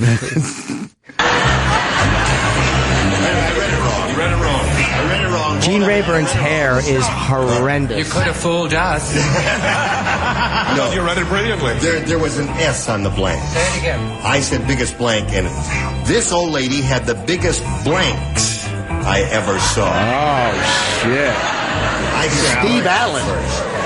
Richard Dawson. Charles Nelson Riley's up there. Big Bad Wolf said, I just came from a house where this old lady had the biggest blanks I ever saw. Hello, darling. How are you? Tumors! The biggest tumors! Fanny Flagg. Fanny Flagg. You remember Fanny Flagg? The wrote Fried Green Tomatoes. She's from Alabama. What could it be? The biggest one? Let it play out. We're good, Eric. All right. This one came to me like Whoa, a little louder. Just like that. Brett Morgan? Brett Summers. She was married to Jack Okay. Klugman. The biggest what? Biggest what? Listen to that music. Yeah. Yeah, I'm with East End Rob. Match game will now be so PC. They can't fuck around with double entendre shit. What answer would you give? I know what I'd say. This old lady had the biggest blank. Wait, let me answer. Asshole hairs. I go hemorrhoids. I'll go hemorrhoids. Hemorrhoids. Hemorrhoids are good answer. Hemorrhoids. I'll go Biggest hemorrhoids. roids. Boobs. Oh, you went there. She went there. They're leaving. They can't. They can't take it. See, they can't take what just how happened. salty! And Charles Nelson Riley is vomiting. Oh my God! They're running all over the stage. No one knows. Richard Dawson is kissing everyone. Oh, we can't handle this in Hollywood. Oh my God! Her hand. She said boo. Oh, get back in your seats. We'll take care of this. We're talking about Caitlyn. They should have said testicles. Oh my God! All right, everyone, calm down. There's nothing wrong with Mother Nature. His microphone stinks. In the promos, they have Alec Baldwin. Then Mike? Yeah, holding the famous mic. It's like the Bob Barker mic. I know what the answer's going to be. Yeah. Cunt lips. Should have went clitoris. You know, Jimmy likes a big one. Just came from a house where this old lady had the biggest blanks I ever saw. Blanks. To get back Let's to keep the it clean, though. question, Milk saucers. That'd be a fun answer. Milk saucers. Ashtrays. Biggest milk saucers. That's what boobs are. Say, Steve. I keep trying to convert this whole unsavory scheme here to something more savory. Savory. So, old grandmother was in bed when the big bed. Well, I'd say the biggest pillows. Oh, close. That's a close match. Yeah, there is. I've known you too many years, Steve. No, it's a rotten answer there. What do you say, Brett? I know what they're going to say. Brett's, what's their name? Brett Summers? That was Brett Summers? Yeah. The biggest shit. All over the fucking house. Toilet full of logs. All over the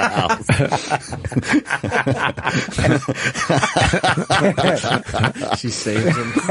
Yeah. So they're all over the house. That's what I say. Fucking weighs them and shit. Puts them in Ziploc bags. I think Steve Allen is a sneak. That's what I say. That's right. But I tell you, I've never been so shocked, appalled, and outraged by an answer in my entire life. I bet. I said, bazooms. Oh, there's a match. Just gets funnier every time. It's crazy. Sit down now. Yeah, Charlie. I know the answer. Yeah. The biggest corn cobs. How do I stop breathing when you do that? Because you don't know what he's going to say. I don't know. I actually stopped breathing. It's the weirdest thing. What the fuck?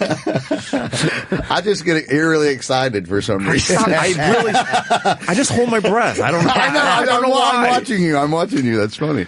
All right, let's go. Let's see what Charles Nelson Riley. I have a children's program, and I could not use a word like either of these girls use. Yeah. Because I'm an actor from the legitimate theater, so I chose busts. Oh, another match. It's all tit jokes. Yeah. Yes.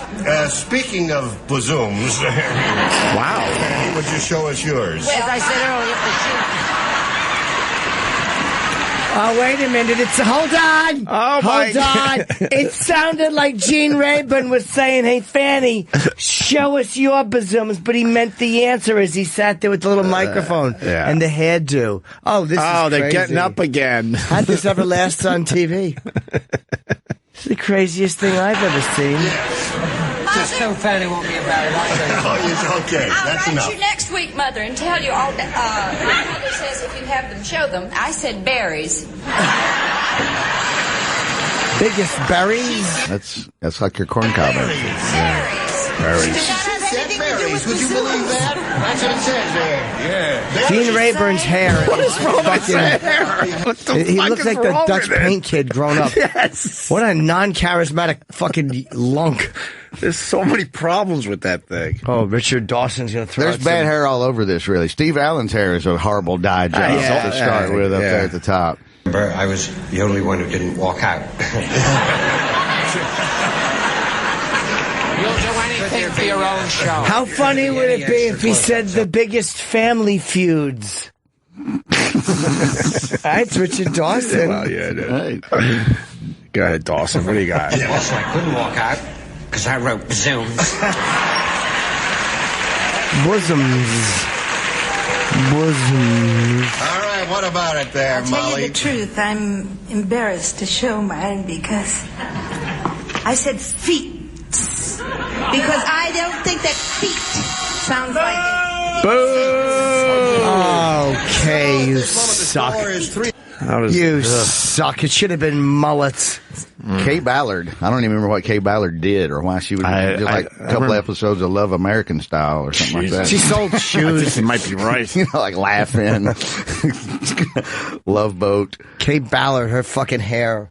Yeah. Wow. Oh, I remember her. Where is she? Is that her? Yeah, that's her. She got a little older? Yeah. She was around forever. She looks like one of those fucking Palmolive dish soaking ladies. She does look a little like Madge. She looked like Madge circa 1967. Or Rosie from Bounty. Yeah, that's who. Yes, Bounty Rosie, much better. But the Bounty Paper Towel Rosie, right? Yes. Did she actually play her? No, but that's a. All right, that's a good. God, the guy. I was going to go to this guy, the Pressure Luck guy, took his winnings in cash and supposedly was robbed in the end. Oh, it's a great story. I'm trying to remember everything. I'm going to watch that. Huh? I'm going to watch that. It's really good. I remember it being good, but now I don't remember shit about it. But, beep boop boop beep beep boop boop beep boop. Frank in the Bronx. Frank. Gentlemen, how are you? Good Friday. Very, very happy to hear you guys live. Oh, Frank wants better. Oh, we got to do 3 shows in 1 week. Jesus. It's getting embarrassing. Holy fuck. Vic knows a lot about a lot of things. Sports, movies. I love him. He's a history buff. The guy's unbelievable. You should be on Jeopardy. No, well, we've said that already. You know. Not really. A lot of useless information, I'll tell you. That's cocktail talk. Said, I wanted to talk about A Dress to Kill, Jimmy. What a movie. When I was a kid, I whacked off to that movie multiple times. And at the end, I realized I was whacking it off to the guy just like a girl. Yeah, I know what you mean. Do you remember the name? It was Bobby. Ooh, nice pull, Jim Norton. the nurse's name was Bobby. You're right. Yes, Bobby was the feminine side. Now, here's the thing about Dress to Kill. There was a very and we talked about this recently. Was Nancy Allen when she was talking to Michael Caine, and she was like that giant bulge. But the original version, which I didn't see as a kid, she said that big cock. And if I had seen that version, I literally probably would not have made it to 18. I would have killed myself. I would have jerked off until I pulled off all my body skin through my dick. Wait, how's the story go? They said they just didn't leave it in the film? I think cock was a certain word. It's like in Smokey and the Bandit, there's a weird cut where Jackie Gleason comes up on the sheriff in the place, and he goes, "Oh, next time wear your badge on your diety." It's the worst edit, but you know the line is dick, but they just couldn't say that in 77 in a PG movie. But diety worked. Yeah, but I always knew it was always a weird cut. You always knew there was a cut there. Yeah, you always knew. I think she said your muscle, like the large muscle into her. Oh, no, she said because he had a big bulge in his pants, and she's like, that big bulge in your pants. Let's go find that scene big again. Cock, it's so fucking hot. I remember talking about this. Because she's sitting there on his desk seducing him. They don't know, because they know that the killer is a woman coming from this therapist's office. Yes. A tall woman with sunglasses and a black jacket, so they want to get her name. So Nancy Allen is in there to seduce this. Angie Dickinson's killed. Yeah. And Nancy Allen is there to seduce the therapist. The therapist, who's Michael Caine. Yeah. And the son of Angie Dickinson. I was going to say, who plays him? Don't remember. But I think he was in Christine as well. Yes, I think you're right. You're right. It looks like a young Kyle MacLachlan, but it's not him. But it's not him. Is Arnie the name in the movie? But watch that scene. That scene is pretty sexy, where you hear like the rain, and he's outside trying to watch, but it's raining and he can't see everything. Yep. Yeah. And she's sitting there. There it is, seducing Dr. Elliot. God, I fucking cranked my teenage fucking Jimmy Norton dick to this scene so many times. I had red marks. All right, hold on, Frank. We're listening to this. Stay there, though. Do you like doing these things? Sometimes. What do you like about it? I like to turn men on. She's wearing a jacket. I must do a pretty good job because they pay me a lot. Do you ever have any sex that's not paid for? Is that a proposal? No. It's what we psychiatrists call a question. It's what we psychiatrists call a question. Stupid. And he smiles. Yes, what? Yes, I do. For men that turn me on. What sort of men turn you on? How about Mature, doctorly type. Like you. Little on the nose. I think I just shot a load. Are you sexually attracted to me? Yes. Are you? Attracted to you? Mm-hmm. Yes. Looking at himself in the mirror. Then this isn't a social visit, is it? You come here for help, and my job is to offer you emotional assistance. How about some sexual assistance? Do you want to fuck me? Oh, yes. Well, why don't you? Because I'm a doctor and... Fucked a lot of doctors. And I'm married. Fucked a lot of them, too. Don't you think we're getting off the point? Do you mind if I take off my coat? Oof. No.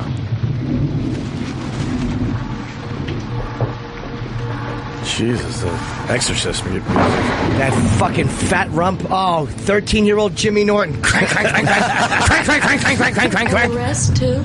Oh, she's wearing thigh highs. Now, why would you want to do a thing like that? Well, because of the size of that cock in your pants. I don't think you're so married. If I would have heard that at 13, I would have came in front of my parents. There he is. But it was bulge. Oh, wow. They had bulge, and just her having noticed his penis was so inappropriate to me and so fucking hot. See that? You don't have to explain why that's hot. No. I know. Yeah, any teenage boy is. Yeah, I get it. I wish they left cock in. Oh, for Pete's sake. The bulge works. Yeah. Same bulge in that one. But I was, another scene I jerked off to a lot growing up was obviously Black Emmanuel, was one with Sylvia Christel. Oh, the best. Yeah. Do you remember that?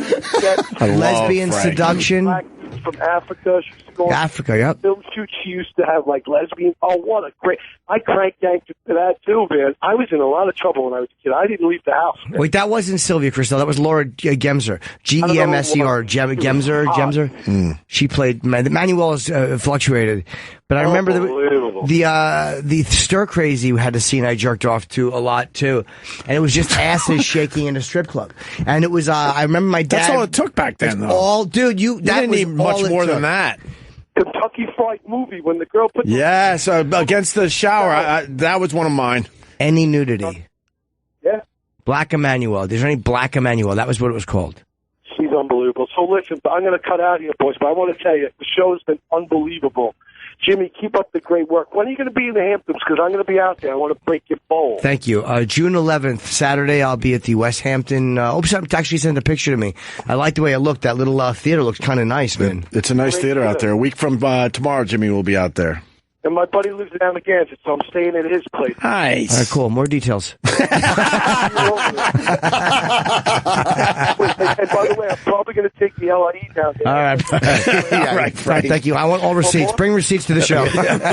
Thanks, man. Thank you, Frank. All right, Frank in the Bronx. There you go. Oh, is that a dick? I was trying to... Wow. You didn't see that in a fucking... That's definitely a dick. What movie is that from? You didn't see that? That's Black Emmanuel? I don't remember that. Oh, okay. Yeah. I want to see that. No, that's not for me. That's insane. That should be against the law. It's not it. It's under the movie. Well, it's wrong, because I've seen Black Emmanuel. That's very wrong. Is that Karen Schubert? Wow. I don't know. Let's look at videos. Yeah. All right. Wow, did they show dick and pussy in Black Emmanuel? Do you remember Goodbye, Emmanuel? There was a song, Goodbye, Emmanuel. Emmanuel. That sounds oddly familiar. Emmanuel. The Sylvia Christel, she had those thigh highs. Oh, man, there was some good. But what turned me on in Black Emmanuel is they're in Africa on a safari. And Laura is black, Emmanuel is black, and the white friend of hers. And the way they're touching each other. It was weird, like it was the setup for some... And then the lesbian scene itself was disappointing because they just kind of got into it. And I was like, oh, fucking boo.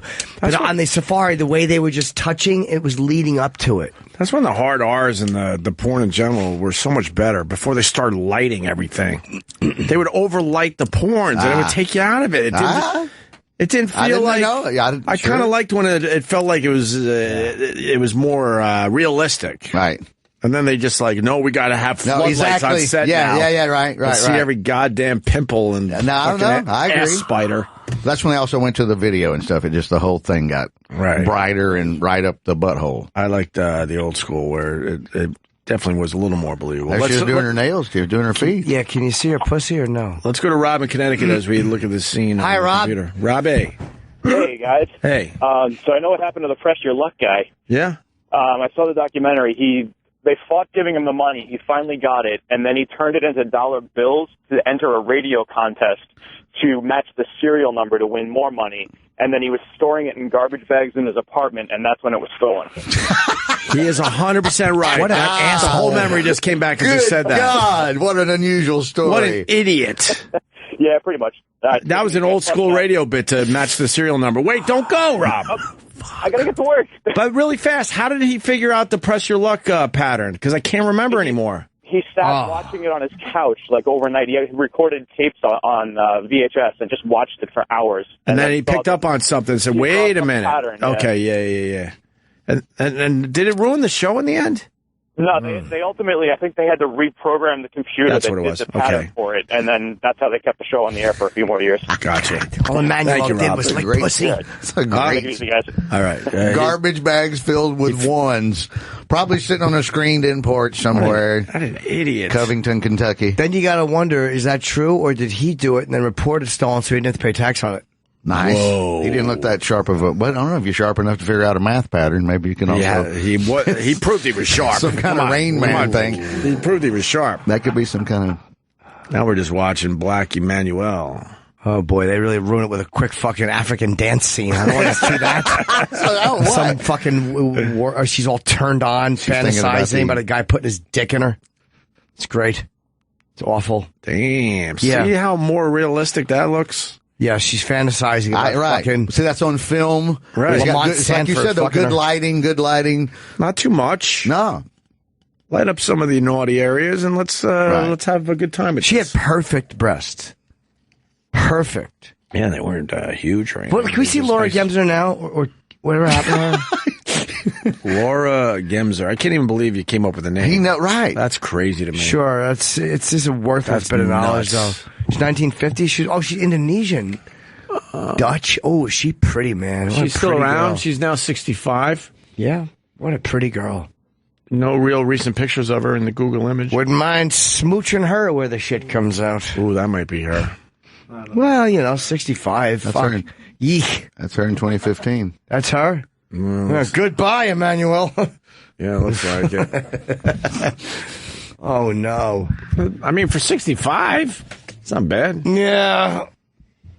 All right, we're going to break here. Sylvia Christel is old. God damn, I love these women, man. I never enjoyed the Window Washer series. Didn't Belzer married one of the Emmanuels? I Did think. he really? Yeah, I'm pretty sure.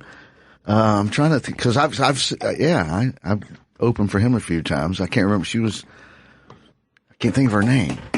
Blonde, white Emmanuel. Don't know. No, but I'll look it up and figure it out. But I know a Bush lesbian breasts. Bush lesbian breasts. They're listing the stuff they show. Oh, man, she's about to go down on her. Oh, this is fucking amazing.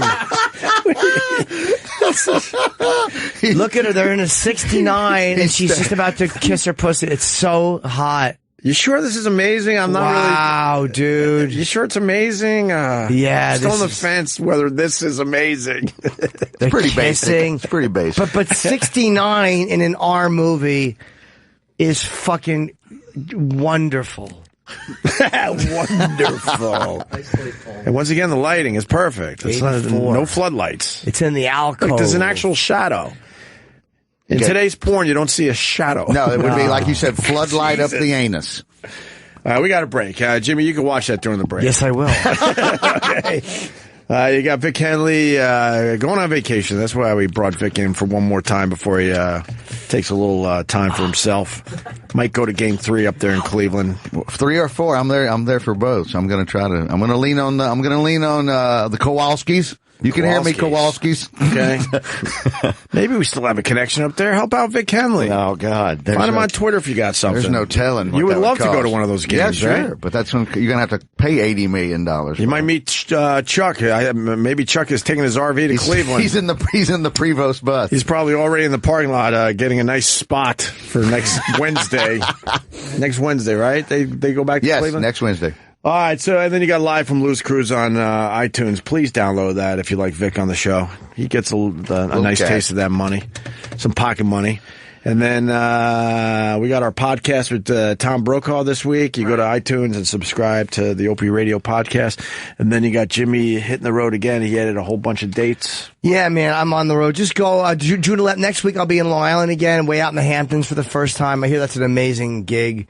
And, just, again, Columbus, fucking, I can't wait for Oklahoma and Fargo because I've never been there. That'd be cool. Columbus is great. Pittsburgh. Also, by the way, it's one of my favorites. Is it? Oh, my God. Emmanuel and Bangkok. Oh, God, this is an oldie. Now they're at a spa. They're bumping donuts. All Laura Gemser did was fucking lick pussy. That's all she did. Well, if you got a skill. Well, she's awesome. No, I'm saying, do what you know. Here's what every Emmanuel, you start jerking off and it would start off with a fucking, maybe some kind of scene, then you hear, and they'd be on a fucking, like a moped in Vietnam, and you're like, oh, God damn it.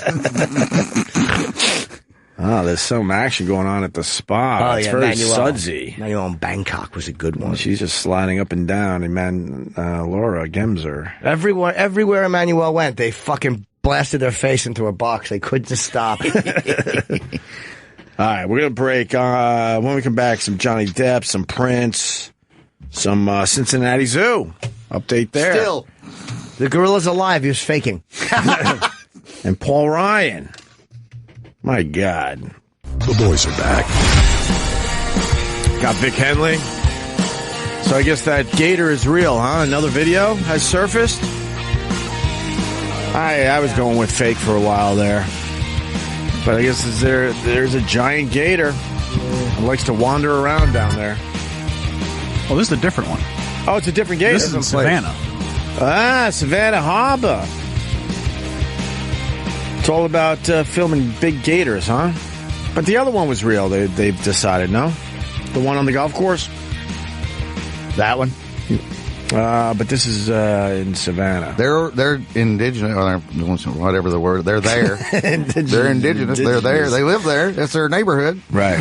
It was just the size of that one on the golf course. I wasn't buying it, but the raccoon. I took a picture of a raccoon on 82nd Street and 2nd Avenue 2 nights ago, climbing one of those trees. They get fucking big, massive, and nowhere near 82nd, closer to 2nd Avenue than nowhere near Central Park. And he just stopped and stared right at me. So I just took a picture of him and just kept walking. That's it?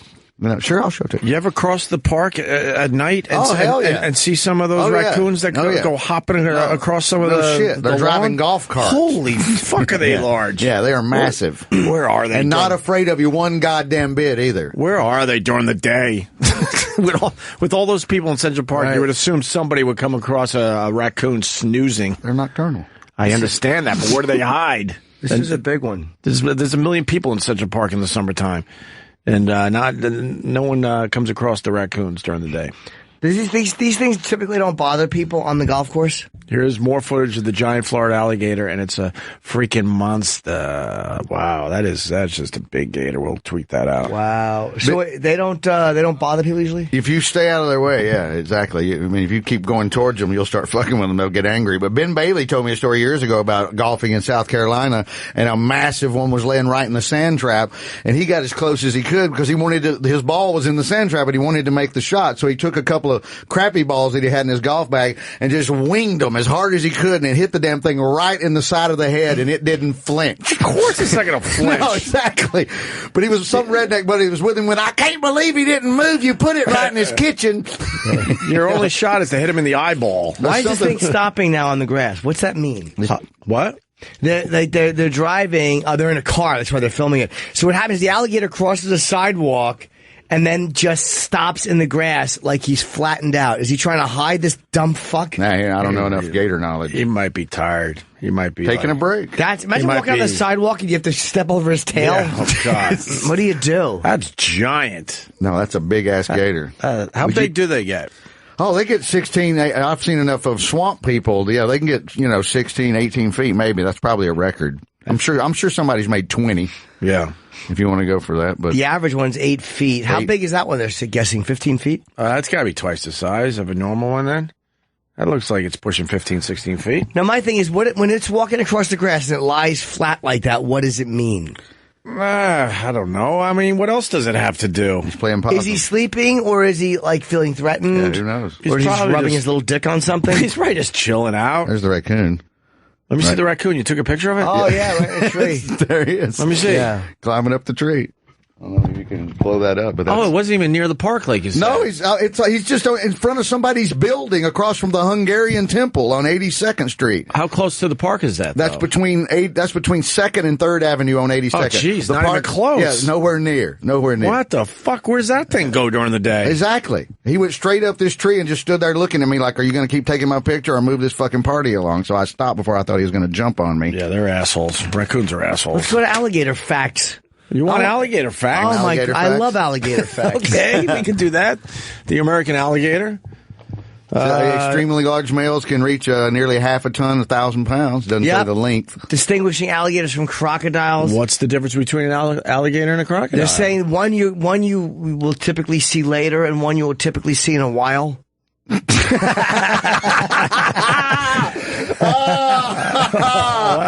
Haley in the comments.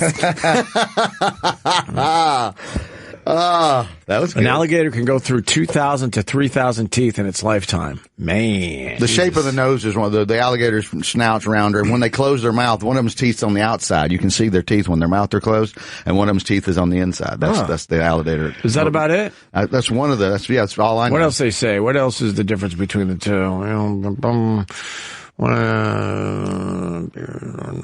They're all over the planet Earth. Whatever. It's the same fucking thing. Yeah. I'll just say alligator every time. That's why the Caymans are named the Caymans. Really? Yeah, because they saw the Caymans. All right. Victim's dad lunges to attack killer in court. Yeah. This was one of these scumbag killers that was like Serial smirking killer. at the victim's family. I wanted to see this last night. Well, there he goes. He just went for it. He's a big guy. And the guy's still smiling. It looks like he's smirking.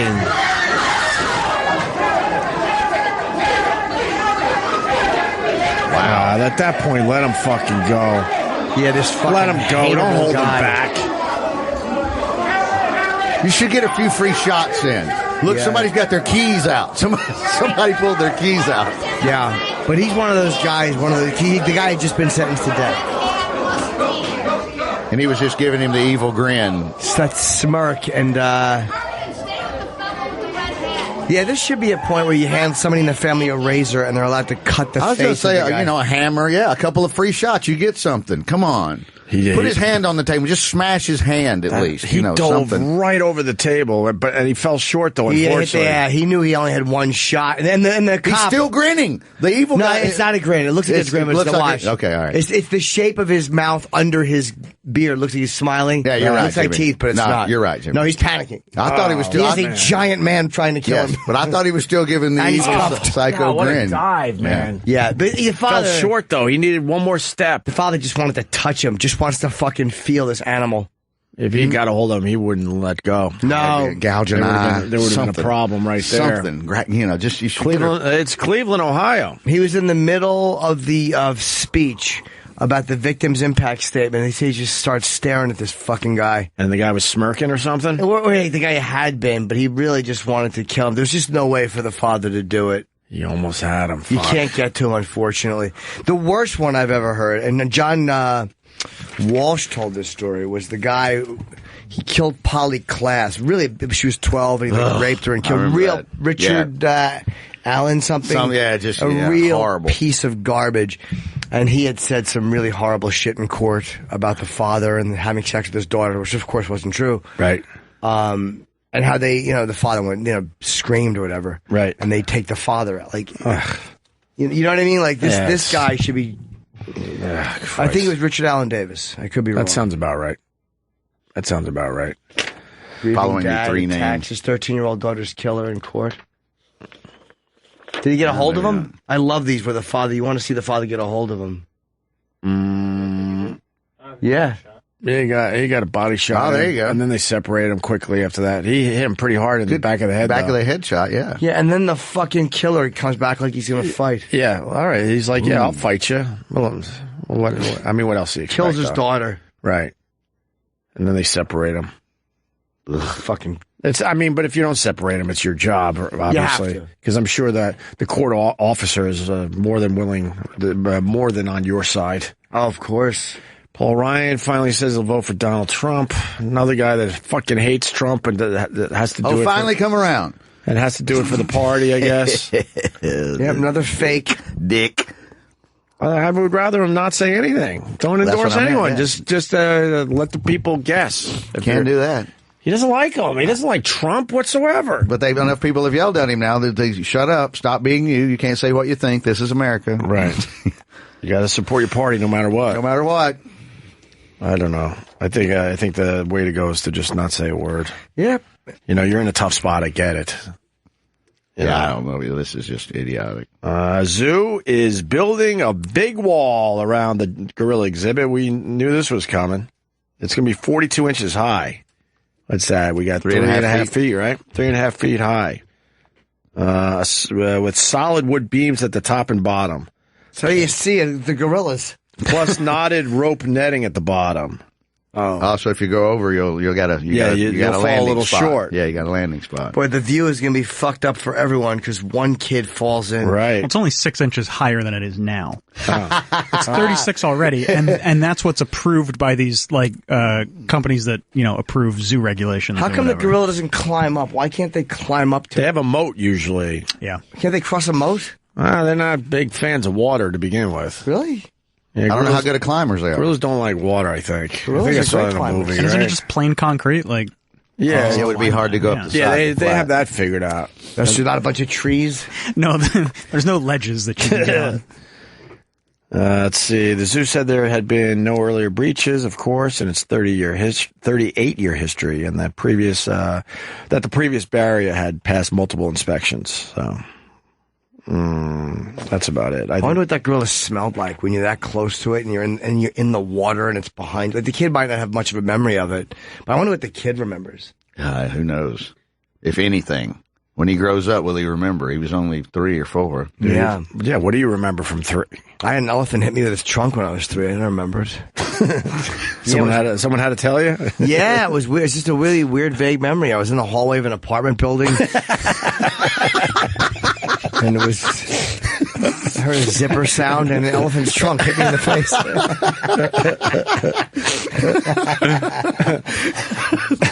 Really? Are you sure? You sure it wasn't Whitney from Big Fat Fabulous Life? It was an elephant's trunk, and it was weird. And then I had to grab something on the ground, and it was like it hit me on my back and my spine. This elephant's trunk, I don't remember. Well, they're very aggressive. Just happened once? No, it happened a lot. I guess this elephant lived in my neighborhood.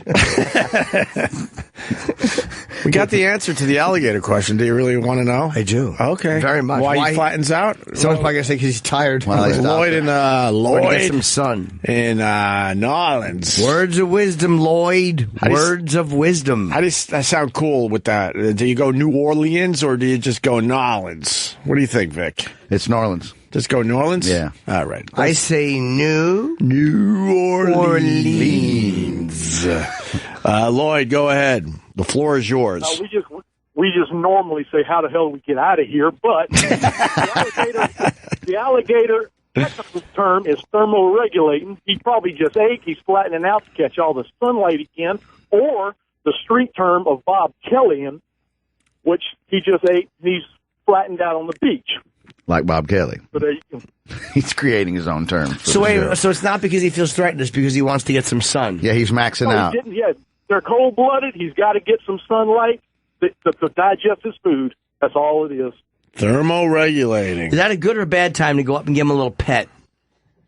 You can go pet him on the tail. We do it all the time down here. They don't turn around and bite? Oh, no, they'll try to snap you with that tail as quick as they can. You think that would... a big heavy one could break your leg. I was going to ask, do you think it would do damage? An alligator's tail? Tell you what, come on, when you come to New Orleans, Mr. Norton. Wait, why do people put their heads... When you come to New Orleans, we'll bring you on a swamp. He was just there. Way to pay attention. I don't actually live here. I'm just here for the day. Oh, okay. Where are you from? I live about 80 miles away from here. What's it called? Baton Rouge area. Okay, Baton Rouge area. Again, you're not big. You think I'm not coming to see you. I'm just curious. Yeah, we're not going to hunt you down, sir. Well, actually, we'd love to come see y'all. We don't have a kill list.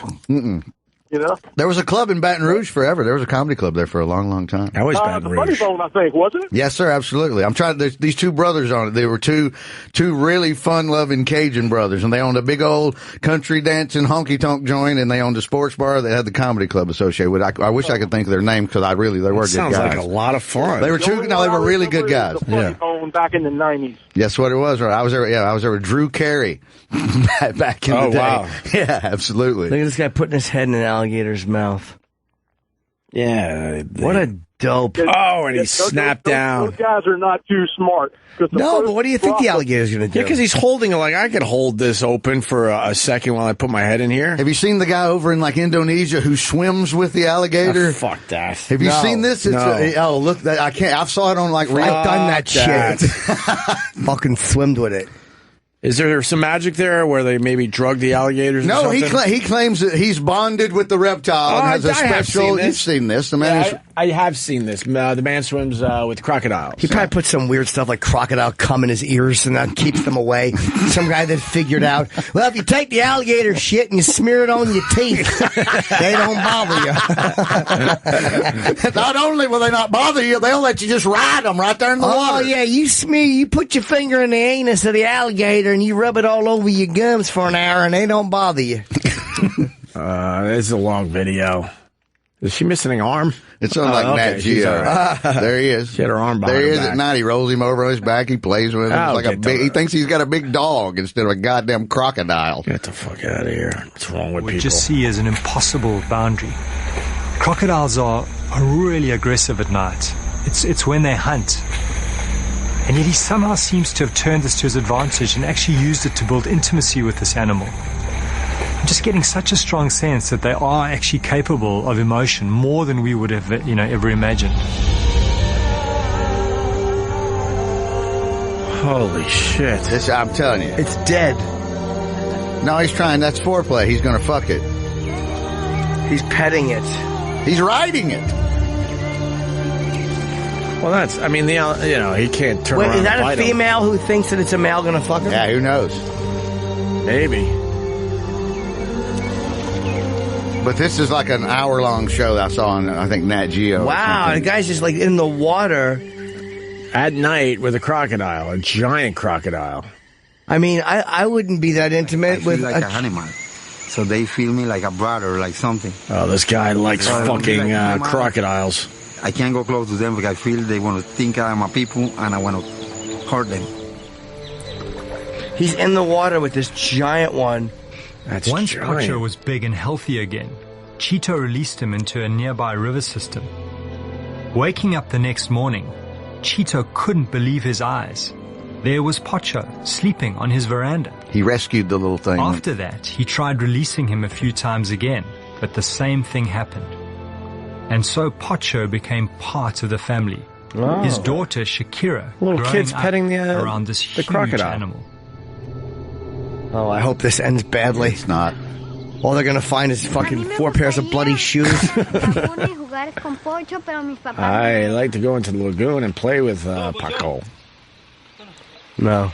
I don't know. I guess. It's a croc. It's a reptile. Like, maybe they recognize you on some level. Well, that's what he said. They kept coming back after. So he rescued it, gets it, nurses it back to health, releases it, wakes up the next day, and the damn thing's crawled back up on his. Well, that could be looking for food. You could also, while you nursed it back to health, you could have fed it. So you've trained it to come get. This is where you come get. Nah, food. but look what he's doing right now. He's like putting his nose on it with its mouth closed. See, now it's not as crazy. I thought he was just wandering around, fucking swimming with crocodiles. No, it's the main one. It's his buddy. This one he raised from. There's a chance. It's his friend. But that's what's groundbreaking about it, because it's a cold-blooded reptile. Right. And that's what the announcer was saying. None of this has been associated with reptiles. But a lot of these stories do end badly. Oh, they raise them Grizzly man. Oh, Grizzly. Wow, that guy was just stupid. Well, it ended badly. Yeah, but he understood that. I know the story. He understood the grizzly bears, and then he got cocky and decided to stay too late in the season. And then the brown bears came in. I remember. Which is that what it was? A brown bear that got him? Brown bears don't fucking play. They're even nastier, and that's the mistake the guy made. He got cocky. He's like, I can handle the grizzlies. I'm going to stay through. What was it? The fall or something into winter, and then the brown bears moved in, and they said, "Fuck this guy." The director listening to the audio of when he's getting killed there at the end of the movie is some of the most crazy ass shit I've hated seen. that they didn't play it. It's like, what are you doing? The whole fucking thing we watch, and you don't play the audio of him being killed? They did play some of it. Oh. No. This is what, if I remember correctly, they had the guy with the headphones on listening, so you got his reaction. Okay. And then he took the tape and didn't he give it to his mom or something? And said, look, this is yours, and you do whatever you want with it? I think. Yeah, because the girlfriend died too, I believe. Timothy Treadwell, she was trying to beat it with a frying pan. Yeah, but it was all about the brown bears after the season and them moving in. And they said they were more aggressive. I remember just that crazy ass And it guy. dove really deep into the water, which he thought was cool, but they didn't realize that means they have to go deeper for food. Right. There's less food around. They're a bit more desperate. So. Audio bear attack. Let's hear.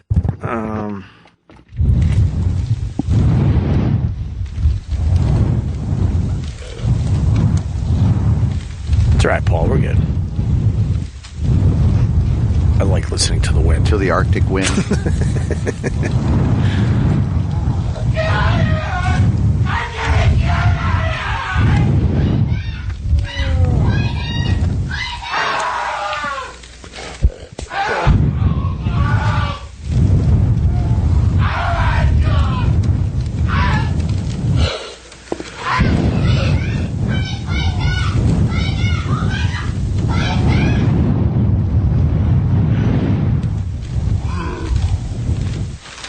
I'm not sure if it's real. Yeah, it might be fake. Let's see some of the comments.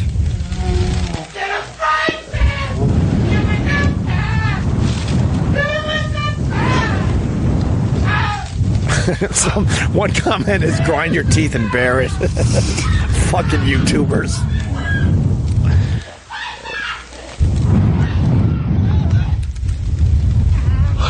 Is she saying play dead? Yeah.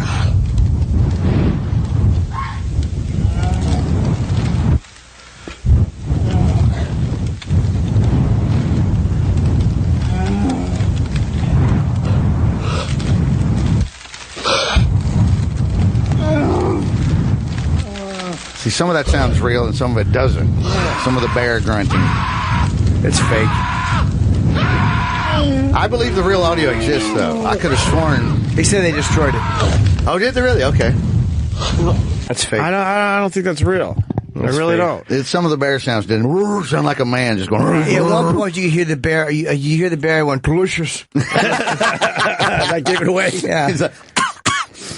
I don't know. I don't think it's real. Because in the movie they handed over the tape and said this is yours to somebody. I can't. Yeah, I'm remembering that, but I could also. I remember the headphone scene, but I also thought I heard a real version of something similar to what we just. But you know that with all the weed. It's a bunch of malarkey. Now, one YouTube comment said that it was fake, though. They were just. Well, people might not be remembering. I know they're just goofing around mostly. What year did he die? Oh, 2003, I think it was. Timothy Treadwell. Early 2000. Yeah, 2003. Yeah. October 5th. Nice pull. Prince died of accidental painkiller overdose. Yeah. No surprise here, right? Yeah, damn narcotic. Fentanyl? These pills, man. It's just good God. Painkiller, fentanyl? Is it the synthetic heroin? Is it that one? I don't know. That's. I think that's the one that's the more powerful. Yeah. They're going to find other shit in there. It's a synthetic opioid, 50 times more potent than heroin. Yeah. Jesus. I knew it was it's this shit. These goddamn pills, man. Yep. Wow. That's fucking horrible. Wow. I thought he was too cool for that. That's partly responsible for a recent surge in overdose deaths in some parts of the country. It's also legitimate medical. It also has a legitimate medical uses. Sorry, more than 700 fentanyl-related overdose deaths were reported to the DEA in late 2013 and 2014. A lot of people are dying from this shit. Yeah, I know some guy died of a heroin overdose 2 nights ago.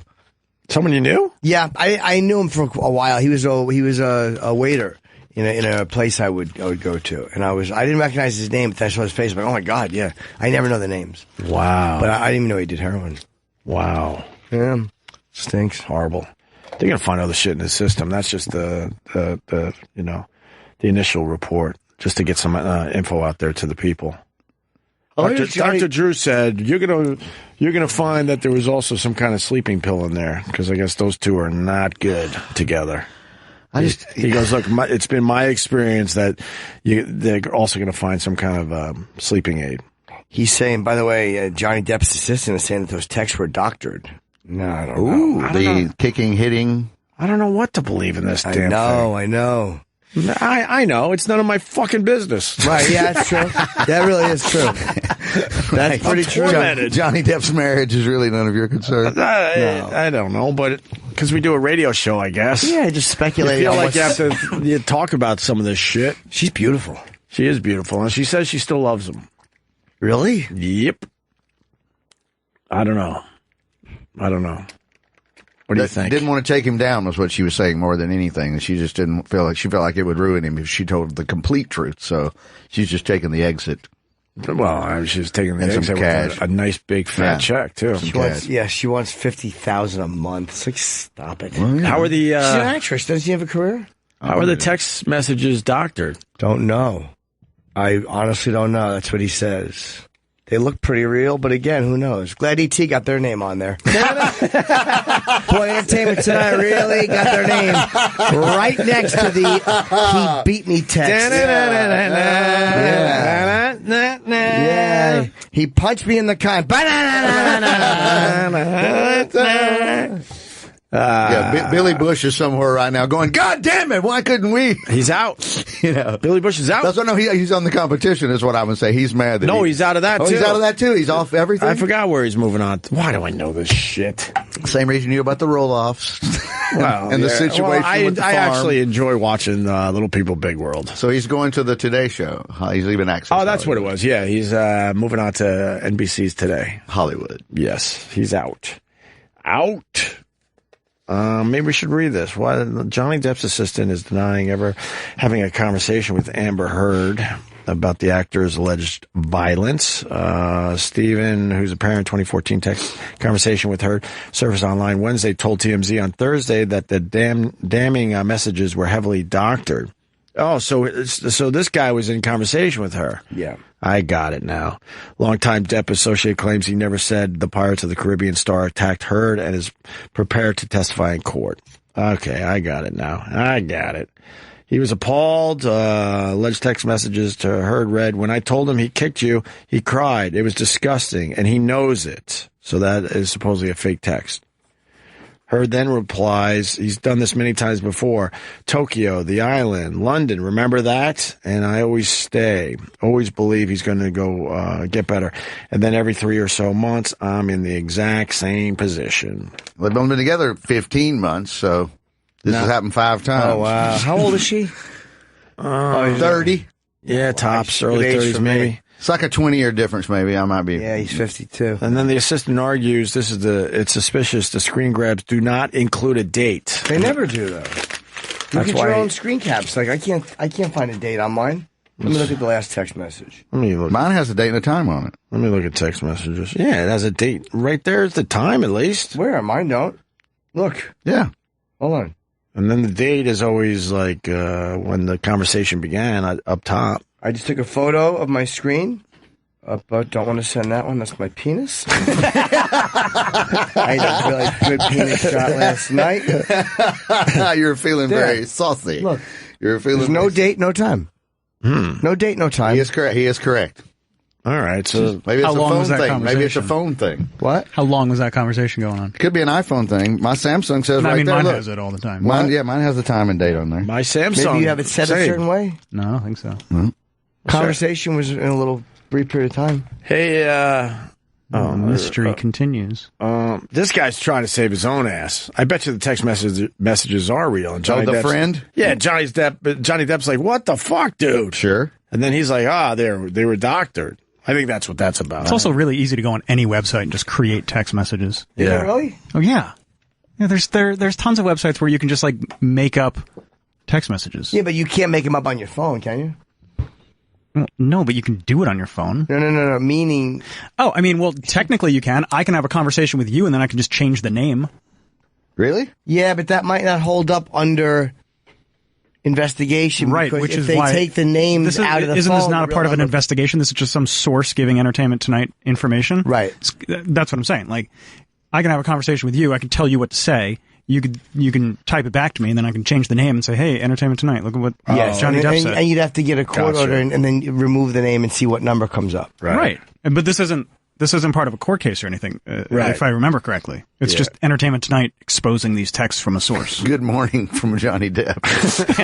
See, that's how hard it is right there. Boom. We just got that. That's fucking Johnny Depp's right there. Who's he talking Johnny to? Depp's talking to us right now. Yup. Hey, Johnny, what's up, going Johnny? on? We're here for you. What's up, bud? Right back. We're here for you. It's like when people post videos like pretending to talk to the president on the phone. Whoa, those aren't real? Who are those people? I don't know. Shut the fuck up. All right. Ron we're here for you. Yeah, that's pretty cool. Tell him it's Chipper. There was one other thing in there. We did the wall. We did that. Okay. We could do the video of the penis cloud. And then we're going to get the fuck out of here. It's right near the Heine cloud. I was going to say, Friday. I'm not familiar with those two words together. Oh, the local news, they laughed and laughed and laughed. Yesterday, Quite an amazing thing to be fishing over the top of the country. Is when you take a step back, is there anything else you see in this picture? Sam, you didn't have to say that. What? It's about as subtle as a sledgehammer, mate. I mean, why didn't you just... Oh, it looks like a pecker! That cloud looks like a pecker! That cloud looks like a pecker! What, Chip? That cloud looks like a pecker! Are you sure? It's hanging like a pecker!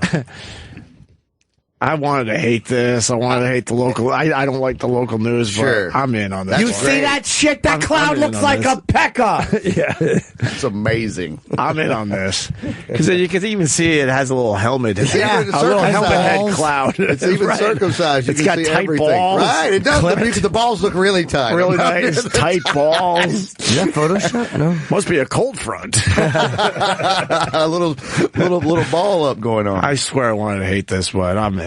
Fuck them. They were enjoying themselves. Play it again. Play the Go from there.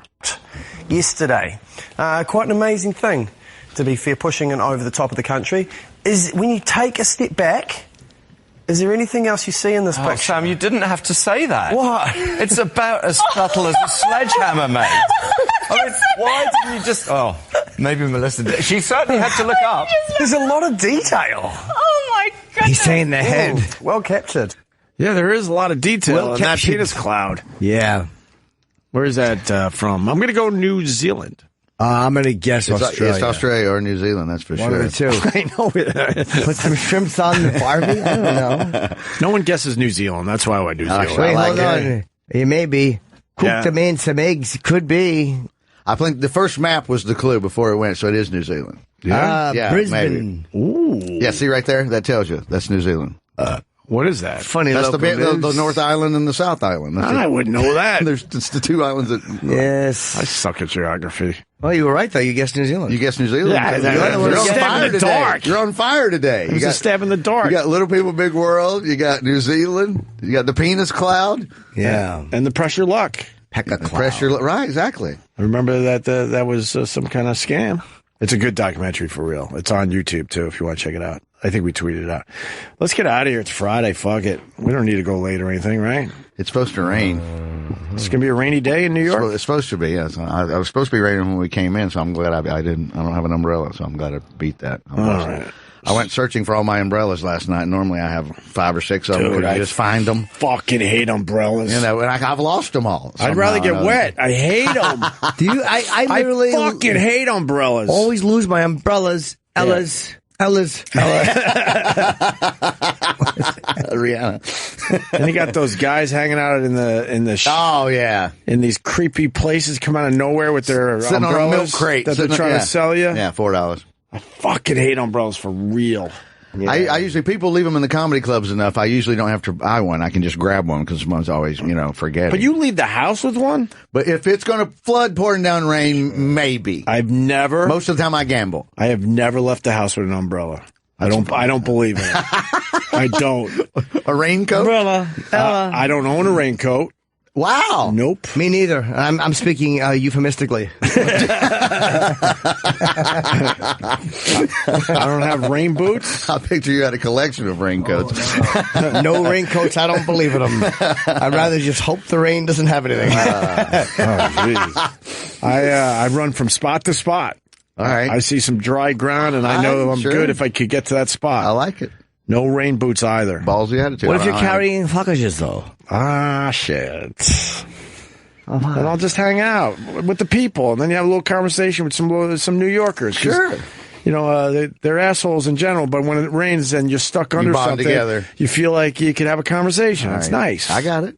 I like it. I'm going to try it. I really do hate umbrellas. I'll follow your This lead. is no bit. I'll follow your lead. I would never leave the house with an umbrella. I'm glad I didn't bring one today and lower myself in your eyes. Vic, enjoy your time off. I will. Yeah, you too. fun, man. You too. Have fun. Have fun with the children all weekend. Yeah, you bet I will. I was talking to him. Oh, whatever. You were looking in my direction. I was. I can't go to Bob Kelly's kids' party because I already got a kids' party. This is what you do as a as a parent. Right. Your weekends are kids' parties. The taxi years. Oh, that's right. Saturday. I got to get a gift. So you got to figure out which ones you can make, but I can't make. This sucks. But I was going to be able to make it when it was on Sunday. Then he switched it to Saturday on us. Just send a nice gift. Yeah. A little fruit basket. So. No, it's for a 3-year-old. So that's my chocolate. That's my plug. I'll be at a kid party tomorrow. And are you working this weekend? No, I'm on the road next weekend. Okay, I'm doing the Hamptons. West Hampton. Next Saturday. Next Saturday night, the 11th. And then I got a whole bunch of... Just go to JimNorton.com. I'm gearing up for a special. I have Edmond, Oklahoma. I have Fargo, North Dakota. I have Pittsburgh. I have Columbus, Ohio. There you go, right. I have... I see Buckhead. That's right. Orlando, Florida, Salt Lake, Albuquerque, and where's Buckhead? That's Atlanta. Atlanta. Right. That's where I'm doing the ATL. Forgot. ATL always the Buckhead area is nice. It's still nice, I would assume? It's always great, yeah. Atlanta's good in a whole bunch of places. I love Atlanta in a long time. I love the ATL. That's the song I've been doing. Travis, what are you doing? Just waiting for you to stop. Travis, you got the power over there. You got the power. You got the power.